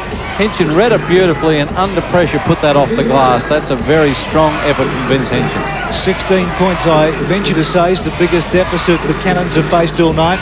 Yes, it is, and they'd be a little bit desperate now. This man's got it in front. Oh, that's a great effort. And you see that ball has rolled in, given him the 2 points, and he goes to the foul line now with a chance to add the extra bonus for the foul that came on the shot. Went right all the time, went around James Crawford, probably unlucky. Now it just dropped in, the bounce favoured him. Crawford not happy, but he paid the price for allowing Reese to go on his right hand. Reese 100% from the line tonight, 5 from 5. Quality player. One wonders just how much better Hobart could be if they had retained his services. He played with the Hobart Devils last year and was cut from their program and quickly picked up by Canberra. Quite an amazing decision, really. Well, I guess with the benefit of hindsight it is. We're not aware of the ramifications of what goes on with recruits and contracts, but certainly he's a quality player in any man's league. Reese has 28. Watterson to Crawford with 16. Ellis, where will he go? Shot clock to 10 now. Look away past Crawford baseline. Puts a nice arc on it. Can't get it to go. Reese working hard at the other end. Hood this now. is Hood. Ellis has done a good job, and Arnold's been happy with the defensive job that Ellis has done on Hood. Let's see if he can maintain that. Zorna to the top. Smythe fires for 3. They need a few of those. No good. And Hinchin with the defensive rebound. Well, he's starting to put his game together now. Ellis through the key way. Gave it to Crawford. Crawford the pump fake. Gets the 2, and he'll go to the line for another bonus. Well, returned the favour of the play phase at the other end. That's the women in his life very happy with it. Mrs. Crawford, James's mother, and Lisa Crawford, his wife, both watching intently. Crawford tonight, none from 2. Lahoff is back out there as Hansen sits down. The Wildcats have Crawford, Hansen, Hinchin, Watterson and Ellis. Experienced hands out there. Interesting that Ricky Grace is still conserving his energy on the bench. I suspect it won't be too long before he comes in. The old guard of Eric Watterson and Mike Ellis bringing up the back court. Wildcats up by 15. Smythe working against Watterson. Hood, the turnaround jumper. They've seen something off the ball. An illegal screen. There was a double pick set on the foul line for Steve Hood to come across the top. Mike Ellis was trying to get through it, and Zorna was picked for the offensive foul. Illegal block. Gives the Wildcats a chance to build upon what's becoming an imposing lead. They lead 93-78. Inside 10 minutes left in the game. Ellis goes to Crawford, and why not?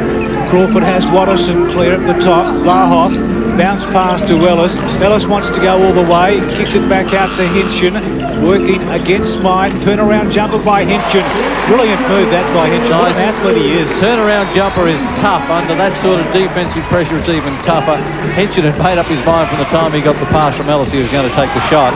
There's good help from Crawford. Smythe was open underneath. Good long lead pass recognised there by Kennedy, but Crawford's telescopic arm just got a finger to it. Now they've brought Armfield and Cottrell back into the game as Kennedy and Zorna sit down. Fairly critical substitution here. They'll be looking for points from Cottrell, a little more control from Armfield, and he's a good three-point player. What have we got picked up here? Be a hand foul on Ellis, I suspect. Peter Lucas on the baseline signals. 5 and 1 is 6. Hand foul. Canberra ball from the side. You can see the holding and the pushing out. Just over 9 minutes left in the final quarter. Wildcats up now by 17. Smythe, where will he go? Working against Watterson. Here comes Hood. The reverse layup. Didn't get the bucket, but got the foul. There's some nice defensive play there and some even better offense. Very good passage of play there. Nice lead pass to Hood. Vlahoff came across for the help. Hood withheld the ball long enough to get the contact. The only thing he would have wanted was the 2 points as well. There's good athleticism from Hood. He stayed in the air. Good hang time. I don't think he's given up hope of making it one day again in the NBA, John. Well, there has been talk of him going back for a tryout this year. Canberra are very keen to re-sign both he and Jason Reese for their next year's program. Tried out with the Sacramento Kings before getting the cut. And there's a possibility he could go back. He was drafted 42 in the college draft last year, the draft by the pros, that is. And that says something for this league, where you've got quality players such as Hood and Doug Overton, who was drafted at 40 playing in this league. Race is back out there now. Here's Crawford. He's been booked for the travel. Well, he's lifted the pivot foot there. He had the lead foot out. The crossover came, but he lifted the pivot foot before the ball left his hand, and that's a no-no. And of course now the Canberra Cannons, faced with this lead of 95 to 80, has called a timeout. We might just be able to pick up the replay of the travel there. You can see the 2-foot action. The back foot was clearly off the ground before the ball left his hand. That's an unfair advantage. Therefore they give up the ball in a turnover, as both clubs now talk over the situation with 8 minutes 46 remaining.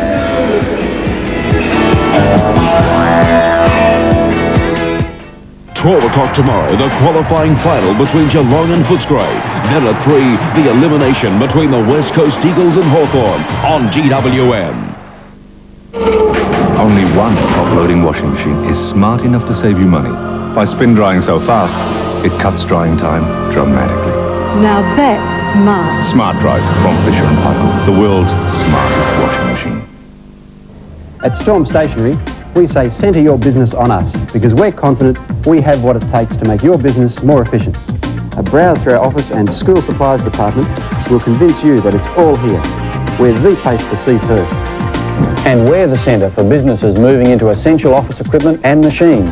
The latest technology is at your fingertips at Storms, and we make sure you're on friendly terms. When you take a look at your business, you should be thinking of ours. Week in, week out, Golden West News is there to report the events that shape our state and the news that matters most to all West Australians. The Golden West News, weeknights at 6 o'clock. Inside 9 minutes left in the game, the Wildcats up by 15. Remembering at three-quarter time they're up by 12, so John Canberra have made no inroads into the deficit. No, they made a little rush there, but the Wildcats steadied. They're back to a very good offensive lineup at the moment. Watterson's been given the job containing Smythe. I think it's a fairly critical time for the Cannons. Reese has it to the left and Smythe. Try to shake off Watterson. Armfield for 3. That was an important bucket, so Canberra won't lie down easily. It's back to 12 now, 95-83. I guess if Canberra are to get back in the game, it's going to be from outside. Well, they have had great success from there all year. There's no reason why they would desert that policy. They've got confidence. You made mention earlier of the fact, well, there's the perfect reply. Of course, that negates it. But you made mention of the fact that 4 of their players feature in the top 10 three-point shooters for this year's Mitsubishi NBL. So why wouldn't they continue to take those shots? Particularly if you've got a man like Jason Reese to back it up with the rebound. That's his 18th rebound for the match. He has 30 points, 18 rebounds. He has 5 assists. If he can get another 5 assists, he'll become only the 3rd player this year to pick up a triple-double. That is double figures in 3 statistical categories. Been 2 this year. One's Andrew Vlahoff, and the other one is Melvin Thomas from Illawarra. Vlahoff's at the foul line. Cats up by 13. Little hand foul in there. Vlahoff, nice move. Vlahoff's becoming very much the complete player here. Far too many quicks and speeds for Simon Cottrell as he went round. Cottrell could do little except foul. That brings up his 5th foul, and of course that's a danger sign. He only has 1 more to give. The NBL are allowing 6 fouls, and then the player must sit down and take no more part in the game. If Cottrell was to sit down, puts a lot of pressure on Stelzer and Kennedy. It would be interesting to see which way Ian Ellis and Barry Barnes would go. He's 100% from the line. Andrew Vlahoff tonight has 22 points now. The Cats up again by 15. 7.5 minutes left in the game. Canberra have to put the foot on the accelerator. Hood, who's got 20. Armfield, who can hurt from outside. Hood to his left. Watterson working against Hood. He shakes off Watterson. Smythe from the corner. Foot on the line. That was for 2. Only 2. Foot on the line must be beyond that 3-point arc to get the benefit of the extra point. Cross to Watterson. Watterson into Crawford. Crawford out of court. Really had little say in it. Spun so quickly, couldn't control where he was going. 100 to the Wildcats. They're in the 3-point situation. 3 digits up there. 87, 13 points the lead. Still just under 7 minutes. Plenty of time to go.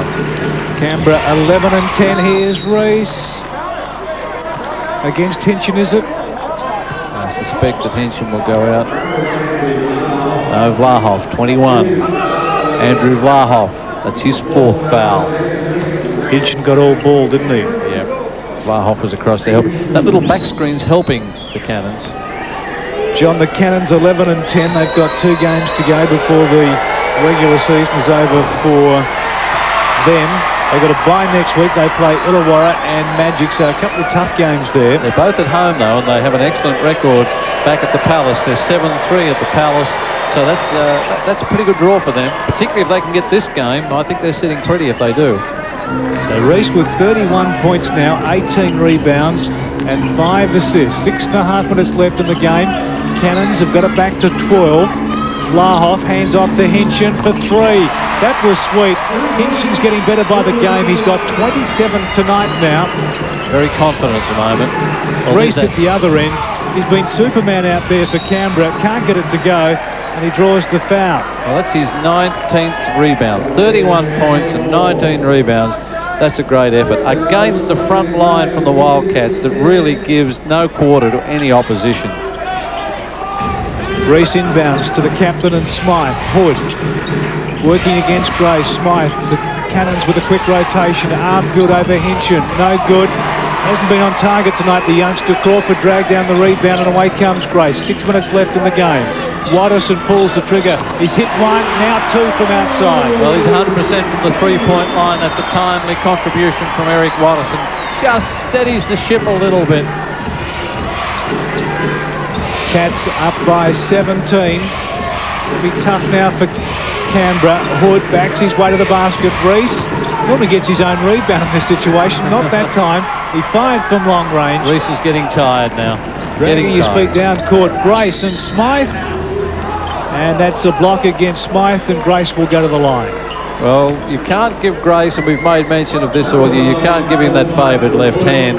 And Smythe might be just getting a little bit tired too. He really tried to strike for the ball, but that's a strong move by Grace.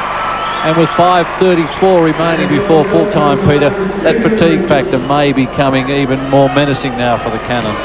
Reese sits down for the first time, I venture to say tonight, or did he have a quick spell in that opening quarter? But Reese has sat down with 31 points and 19 rebounds to his name. I think the damage is done now, John. It's difficult to see Canberra getting back. They trailed by 18, and this could really blow out at the end, or Grace doesn't get the second. 106 to 88. Do you give Canberra any hope at all? 5.5 to go. There's a long time to go here. They really popped away and got 11 3-pointers the last time these two teams met.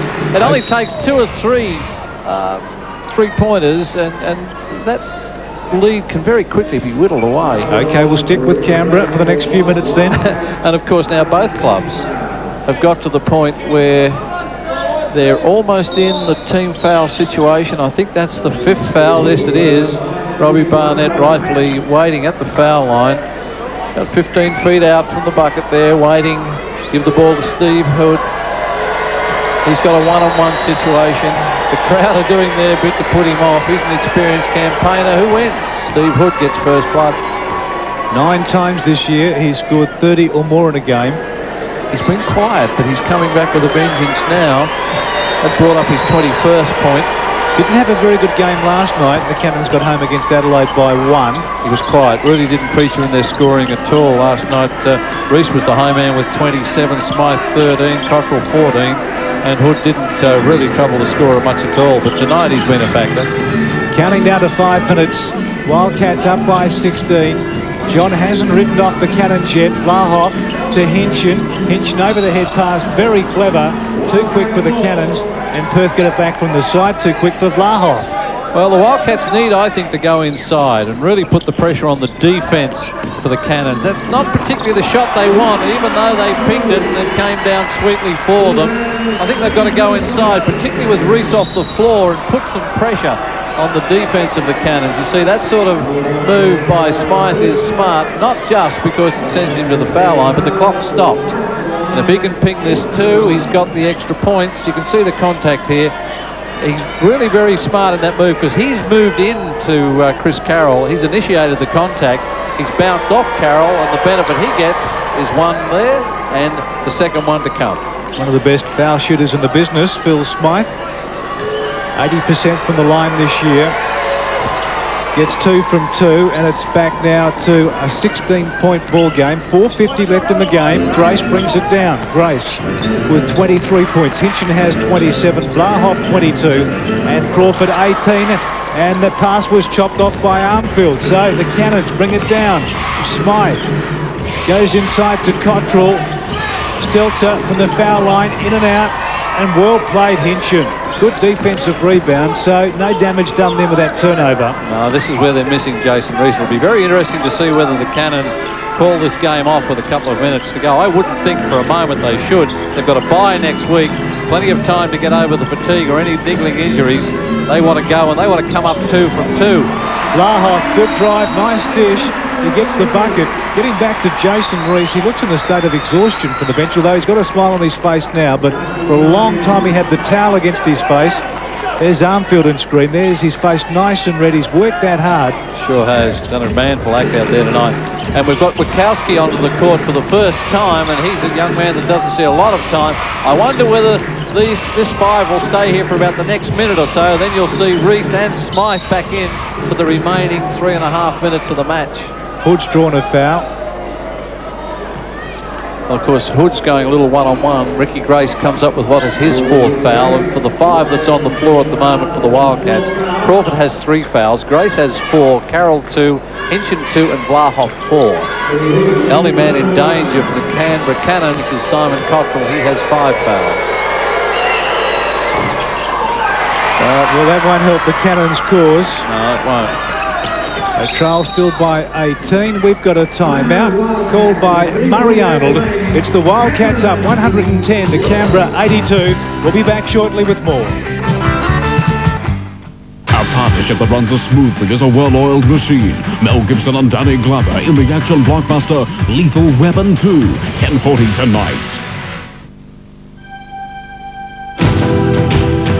West Track is working here in WA. West Track is working. We're here to stay. The West is working with power and pride. West Track is working by its side. West Track, a powerful team. There are times when the best cold drink in the house isn't alcohol. It isn't sweet and fizzy. It's ice-cold WA milk. Now with 4 kinds to choose from, there's no excuse not to enjoy the health benefits of WA milk every single day. Natural, nutritious, and nothing artificial. Pure, fresh WA milk. Have had it today.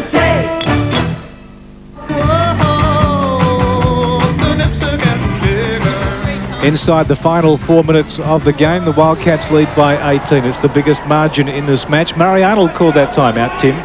Yes, Murray Arnold obviously happy. You have to be with a scoreline like that. Barry Barnes, I don't think he's given it away, but he did say that he didn't want the Wildcats to wipe the floor with them as JC gets the tip in.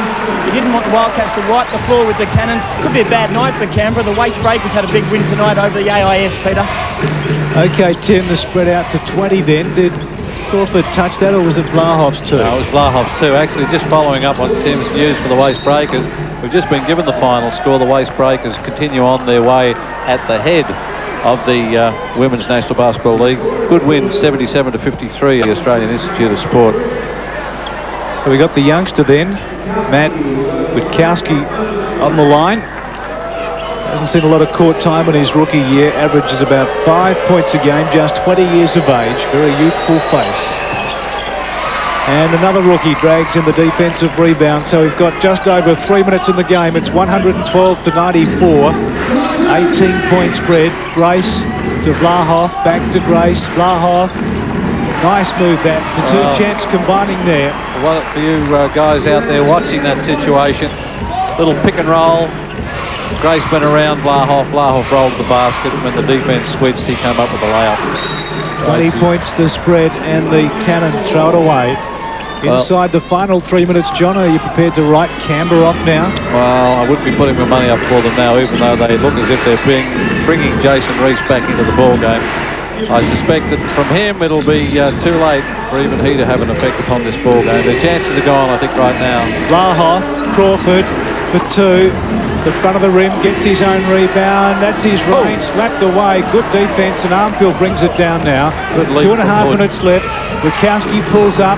Jumper well short, and Grace, the uncontested rebound. You've got to remember Canberra have been on the road for 2 successive weekends. This is the 4th game they played on the road as Hinchin gets the bucket, and he's got 29 points now. That's his best performance for the Wildcats.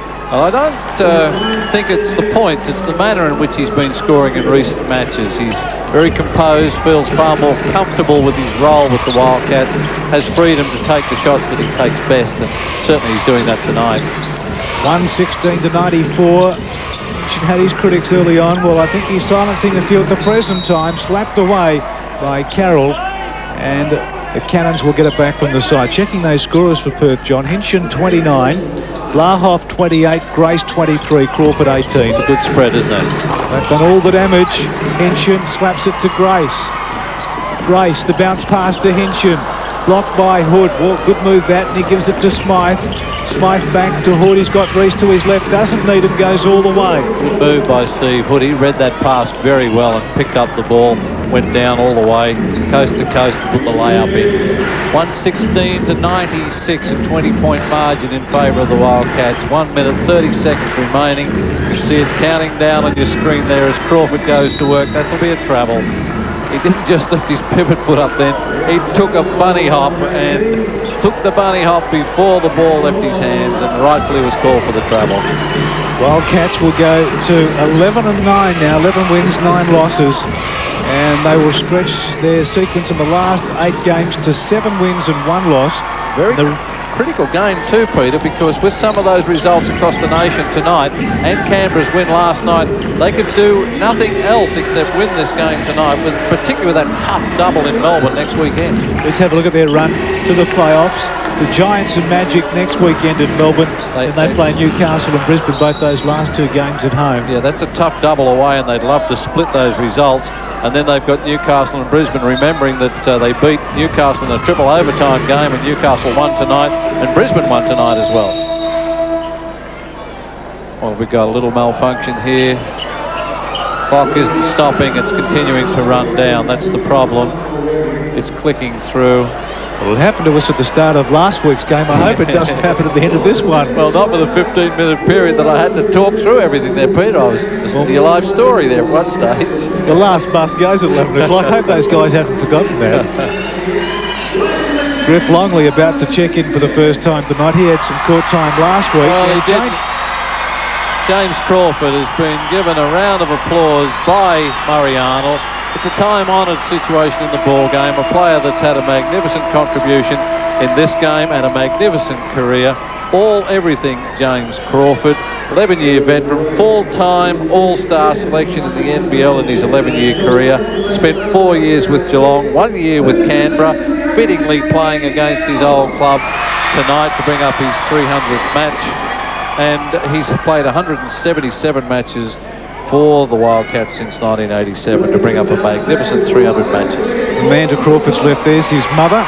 But the man to Crawford's left was Steve Davis. He hasn't seen any court time. Not surprised either, because he's had a very hectic schedule himself, Steve Davis, hasn't he? Steve Davis has been involved in the State Basketball League semi-finals, and last night was in the Swan City Mustangs team that was defeated by the Southwest Slammers. They play tomorrow in the final deciding game, which I believe will be played at midday, Sunday that is, at the Bunbury Recreation Centre, and that should be a great match for all of you fans watching in the southwest. Get yourself along to see those two clubs decide who will play the Coburn Cougars in next week's grand final of the State Basketball League. Well, we believe we've got about 40 seconds left in the game. The Wildcats are up by 21-16 to 96. Tim's at the bench. Tim, what's been the problem? Oh, they just had a clock malfunction, Peter, but I just heard the court announcer yell out, "Who's the best 300 gamer in the NBL?" And everyone went, "James Crawford." I saw Jamie Kennedy turn to Herb McGeechan and says, "I think it's you, Herb." Hey, you better believe Herb got there first before Senstock, Loggins, Keogh and Al Green. We've got another one to join the club at the end of this regular season, Mike Ellis. Okay, so the shot clock is back in operation. They won't use the game clock, and there's 41 seconds left in the game. So obviously Canberra have come to some agreement here, knowing the game is out of their reach. Almost a mercy clause. 20-point spread. Grace goes to Hinchin. We've got 28 seconds left in the game. Rebound contested strongly. Blahoff couldn't control it. Bukowski feeds Smythe. Baseline Reese. Appropriate. He gets a bucket late in the game. 33 now for Reese on the night. 33 and 19 rebounds. I believe it's even better than what's showing in our screen. I reckon that's about 20 rebounds. And he's only a couple short of a triple-double, and that's a magnificent effort. 5 seconds, 3. Reese gets another bucket. That's 33. Make that 35 for the game. There's the buzzer, and the Cats celebrate James Crawford's big night in the best possible fashion. An emphatic victory over the Canberra Cannons. The final scoreline, 116 to 96. The spread at the end, in fact, make that 116 to 102.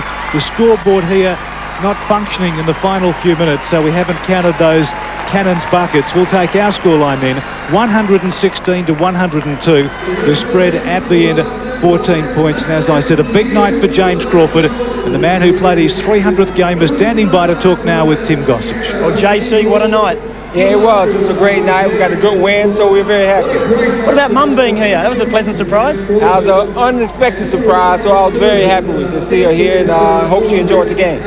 Best of all about the 300th was a win. If you had lost, it would have been a pretty ordinary night. It was. I had a lot of milestones. Normally on the milestone we lose, but this time we were more focused, and we got the job done. Yeah, what is it? What's this turnaround? 7 from the last 8 for the Wildcats? You noticed over the last 3 or 4 games we were shooting over 100 points a game, 120, 118. So that means that we're going to get more. It'll be hard for a team to stop us offensively. Our defense is good. We just need to put more points on the board. James, what is the next milestone for the big fella? I don't know. Winning 3 championships will be the biggest milestone, but they haven't been done before. Enjoy the night, and hope you enjoy the mum stay here, James. Well done. Thank you. James Crawford, the superstar 300 gamer, and I suppose it's Father's Day tomorrow, but for James Crawford, it's Mother's Night tonight. Yes, an emotional moment, Tim, when we cast our mind back to the start of the game when Mrs. Crawford Wilson was introduced to the crowd. It sent a chill down my back, and no doubt the 8,000 spectators shared that experience here at the Entertainment Centre. They're starting to file out now, but not before the Wildcats won their 7th game from their last 8 starts. We'll be back to wrap up the game in just a moment. Sunday on 60 Minutes, the dilemma every parent dreads. I'm afraid I've got some bad news about your pregnancy. The early warning and terrible choice. A needle to kill him. Of course, yes. Yvonne Corley comes home to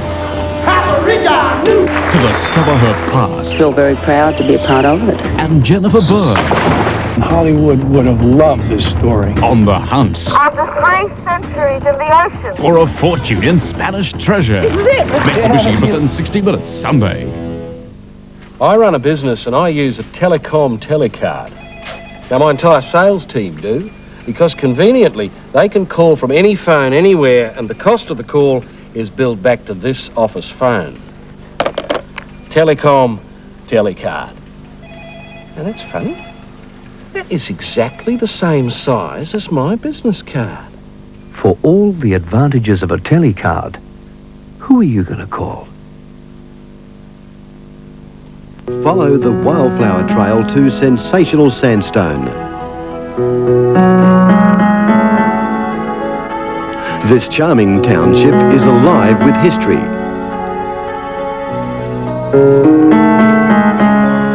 And the locals are so friendly, you'll be a stranger only once in Sandstone.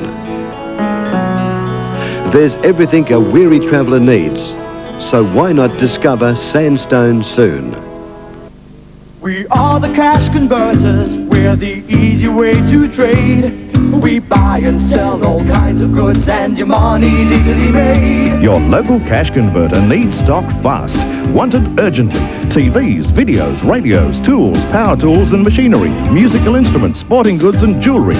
Top prices paid at Cash Converters today. Yeah, when you buy, sell or trade, cash converters will make your day. Cash converters. When a vehicle of this size needs maintenance, it needs a powerful jack. That's why Simplex developed the ES Series Power Riser, the safe go-anywhere jack that's so easy to use. It can effortlessly raise hundreds of tons in a matter of seconds. Simplex have a wide range of hydraulic and mechanical equipment capable of lifts from 5 to 500 tons. We also specialize in ball and sag mill lifting systems. For more information, call this number now or see your local distributor. In Australia, the China Acrobatic Spectacular. Unbelievable feats of balancing and coordination skills create an incredible show. 22 amazing performers combine to present a most exciting display of acrobatics with 16 breathtaking acts. Look now for the fantastic China Acrobatic Spectacular. Appearing Tuesday 15th and Wednesday 16th of September at the Bunbury Entertainment Centre. Book now. And welcome back to the Perth Entertainment Centre for our post-match wrap in this match between the Perth Wildcats and the Canberra Cannons. As you saw, the Wildcats getting home by 14 at the end, 116 to 102, and I guess that was a fairly comprehensive victory at the end, John. Particularly if you look at the start of the game, the Wildcats came home with far more intensity and they executed much better than the Canberra Cannons. I don't think we can underestimate the effect of that second road game that they went through tonight. The first one took a lot out of them, an 82-81 victory. That certainly took a lot out of them as it came down to the fourth quarter, and they showed that. The bubble had to burst eventually too. They've won 3 narrow games. What about some of the highlights tonight? Well, Steve Hood tried all night, came up with 26 points, which was a little bit above, well, just beneath his average, but that man in picture continues to grow in stature. Andrew Vlahoff at both ends of the court. Phil Smythe tried hard, was just a little bit short, and certainly was the brunt of a lot of defensive pressure. There's that little pick and roll we talked of during the mainstream of the telecast. Hood again knifing through for a nice little finger roll. Let's go through the game quarter by quarter. Canberra led at the first change, 32 to 30. But from then on, Perth increased their lead at half time. They led by 6, 61-55. Big at three-quarter time, 87-75. And at the end, the Wildcats ran out winners by 14, 116 to 102. What about these figures? Well, if we look at the match stats, the score we know, the field shooting percentage was a turnaround from quarter and half time. It certainly at the end favoured the Wildcats by virtue of the layups. They would still not be happy with their foul shooting percentage at 68. That's down on their season's average. Rebounds favoured the Cats 44 to 41. The stat that's not shown there, Peter, is the three-point shooting percentage, where the Wildcats outgunned the Cannons 9 to 14, where the Cannons were 6 from 17, well down on their season's percentage. Some tremendous individual performances tonight. The game's high scorer was Simon Rees, 35 points and 19 rebounds. What a game he played. John sung his praises throughout the night. Hood 26, Smythe got 12 and Kennedy 10. But what about this spread for the Wildcats? Hinchin in his best game, 29 points. Vlahoff 28, he's in great form. Grace 23. And I guess the star of the night, James Crawford with 18. It was James Crawford's night tonight. Certainly James Crawford's night. And he showed why he's one of the most decorated players in this league, and an evergreen too. John, James Crawford is a winner in basketball, no question about that. But we do have another winner tonight, the winner of the Mitsubishi Slam Dunk Competition. And it's congratulations to Penny Creswell of Geraldton, WA. She's the monthly winner for the month of August. And she wins herself a hi-fi system. Great prize at the major draw, of course, is a Magna wagon. And this is how the judges saw the final result for the month of August. Andre Moore adjudged the best slam dunk. Scott Ninnison second spot. Dwayne McLean, the D-train, back in third. And the man we saw in action tonight, Steve Hood. John, let's have a look then at the September entrance then for the slam dunk competition, but there's one game to go to complete week 19. It's the Melbourne Tigers and the Hobart Tassie Devils. But let's have a look now at the September entrance for the Mitsubishi Slam Dunk competition. It's the Mitsubishi Slam Dunk Competition, a chance for you to win some great prizes. It's easy. Simply place the following dunks in the order you think our expert judges will, and you could win this fantastic infrared remote control Mitsubishi MIDI Hi-Fi sound system. And at the end of the season, you could be in the running to win this fabulous Mitsubishi SE Magna Wagon. The first dunk is Paul Maley from the Kings and Giants showdown at the Sydney Entertainment Centre. Dunk B is Southeast Melbourne Magic's Robert Rose in the clash with the Hobart Devils. Dunk C stars Vince Henson of the Perth Wildcats in their match against the Bullets. Pressure's off, Vince. And finally, Dunk D is Leonard Copeland for the Tigers and Hawks game at the Snake Pit. Great style, Leonard. On the back of an envelope, place the dunks in the order you think our judges will, and send your entry to the Mitsubishi Slam Dunk Competition, Post Office Box 24, Broadway 2007. Entries close Tuesday, 29th of September. It's your chance to be a winner. Just be part of 10's basketball action right here on Network 10. Great to see a Wildcat amongst those finalists. We haven't had one so far. Well, Vince Hinchin's certainly playing with a lot more freedom now, and he's right up there with the rest of the entrants. Crawford made some big dunks tonight too. We might see a few of his in that September month as well. Well, he made 2 or 3 tonight, so maybe he could be there. John, some great prizes, giveaways on Channel 10 with our basketball coverage, and also the Magic Pack competition. Have a look at this for some more details. Magic Johnson and the Dream Team took home Olympic gold and a piece of history. Now Network 10 gives you a chance to take home a piece of that history. You can win this Magic Johnson Dream Pack, consisting of Magic's number 15 USA Dream Team singlet and shorts, plus Dream Team cap and a personally autographed Magic Johnson basketball. For your chance to win this fantastic prize, call the Magic Pack hotline, 0055-60550, and answer this simple question. What is Magic Johnson's Dream Team number? Register now. Just dial 0055-60550, and you could win this once-in-a-lifetime Magic Johnson Pack. Certainly a prize worth winning. Well, John, we've got 3 weekends to go before the playoffs. Let's have a look then at what's happening next weekend. As we touched on, Perth on the road. There's one game to complete week 19 tomorrow in Melbourne. The Melbourne Tigers up against Cal Bruton's Hobart Tassie Devils. Let's turn our attention then to week 20, and there's 2 games to be played next Friday, the 11th September. The Newcastle Falcons up against the Melbourne Tigers, but what a game this should be. The North Melbourne Giants and the Wildcats. It's 4th versus 5th on the ladder. And they've had some memorable clashes, and the way they're heading at the moment, that could be the team they play in the elimination final, so they'll want to get the psychological edge. It's pointing that way, isn't it? Even if they beat the Giants and they move up to the 4th spot, the Giants slip back into 5th, They're still going to play the Giants. That's the way it's heading. Then on Saturday, some big games there with the Brisbane Bullets keeping their hopes alive, winning against Sydney tonight. They're up against the Hawks next weekend. And the Hawks have dropped the last 2. We've got 2nd and 3rd there, the Sydney Kings up against the Melbourne Tigers, and the second leg of the Wildcats road double, they take on top team Melbourne Magic. It'll be interesting to see if the Magic can reassert themselves. They've been shaky in their last 2.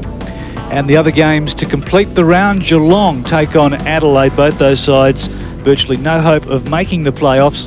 And the final game, Gold Coast up against Hobart. Now, John, we have a look at the Wildcats' record for the season. Now, they moved to 11-9. That's not a bad record. Given at one stage they were 4-8, so they've had a massive turnaround. They've come through at the right time, and it's coincidental with the fact that they are healthy. All apart from Trevor Torrance, they've got their starting roster on the court each night. Now, I believe Torrance will be back for next weekend's road double to Melbourne. That brings them back to full strength. And if you look at the emergence of people like Carroll, they have to be worrying the other people they're going to meet in the playoffs. The Wildcats on the road next weekend, but we'll be busy. We're covering the SBL Grand Final next Saturday night. That game follows the match against the Tigers. A culmination of the State Basketball League season, when the winner of tomorrow's game played at Bunbury between the Swan City Mustangs and the Southwest Slammers will go against the Coburn Cougars. In the women's division, the Wanneroo Wolves will play against the Swan Mustangs, and they will be 2 great games, and we'll be covering the men's game, of course, which will be action-packed. Okay, John, thanks for your contribution tonight. Then we'll look forward to seeing you next weekend. Repeating that final scoreline then in the Wildcats Cannons game. Perth home by 12. 12 points make that 14 at the end, 116 to 102. Hope you enjoyed the telecast.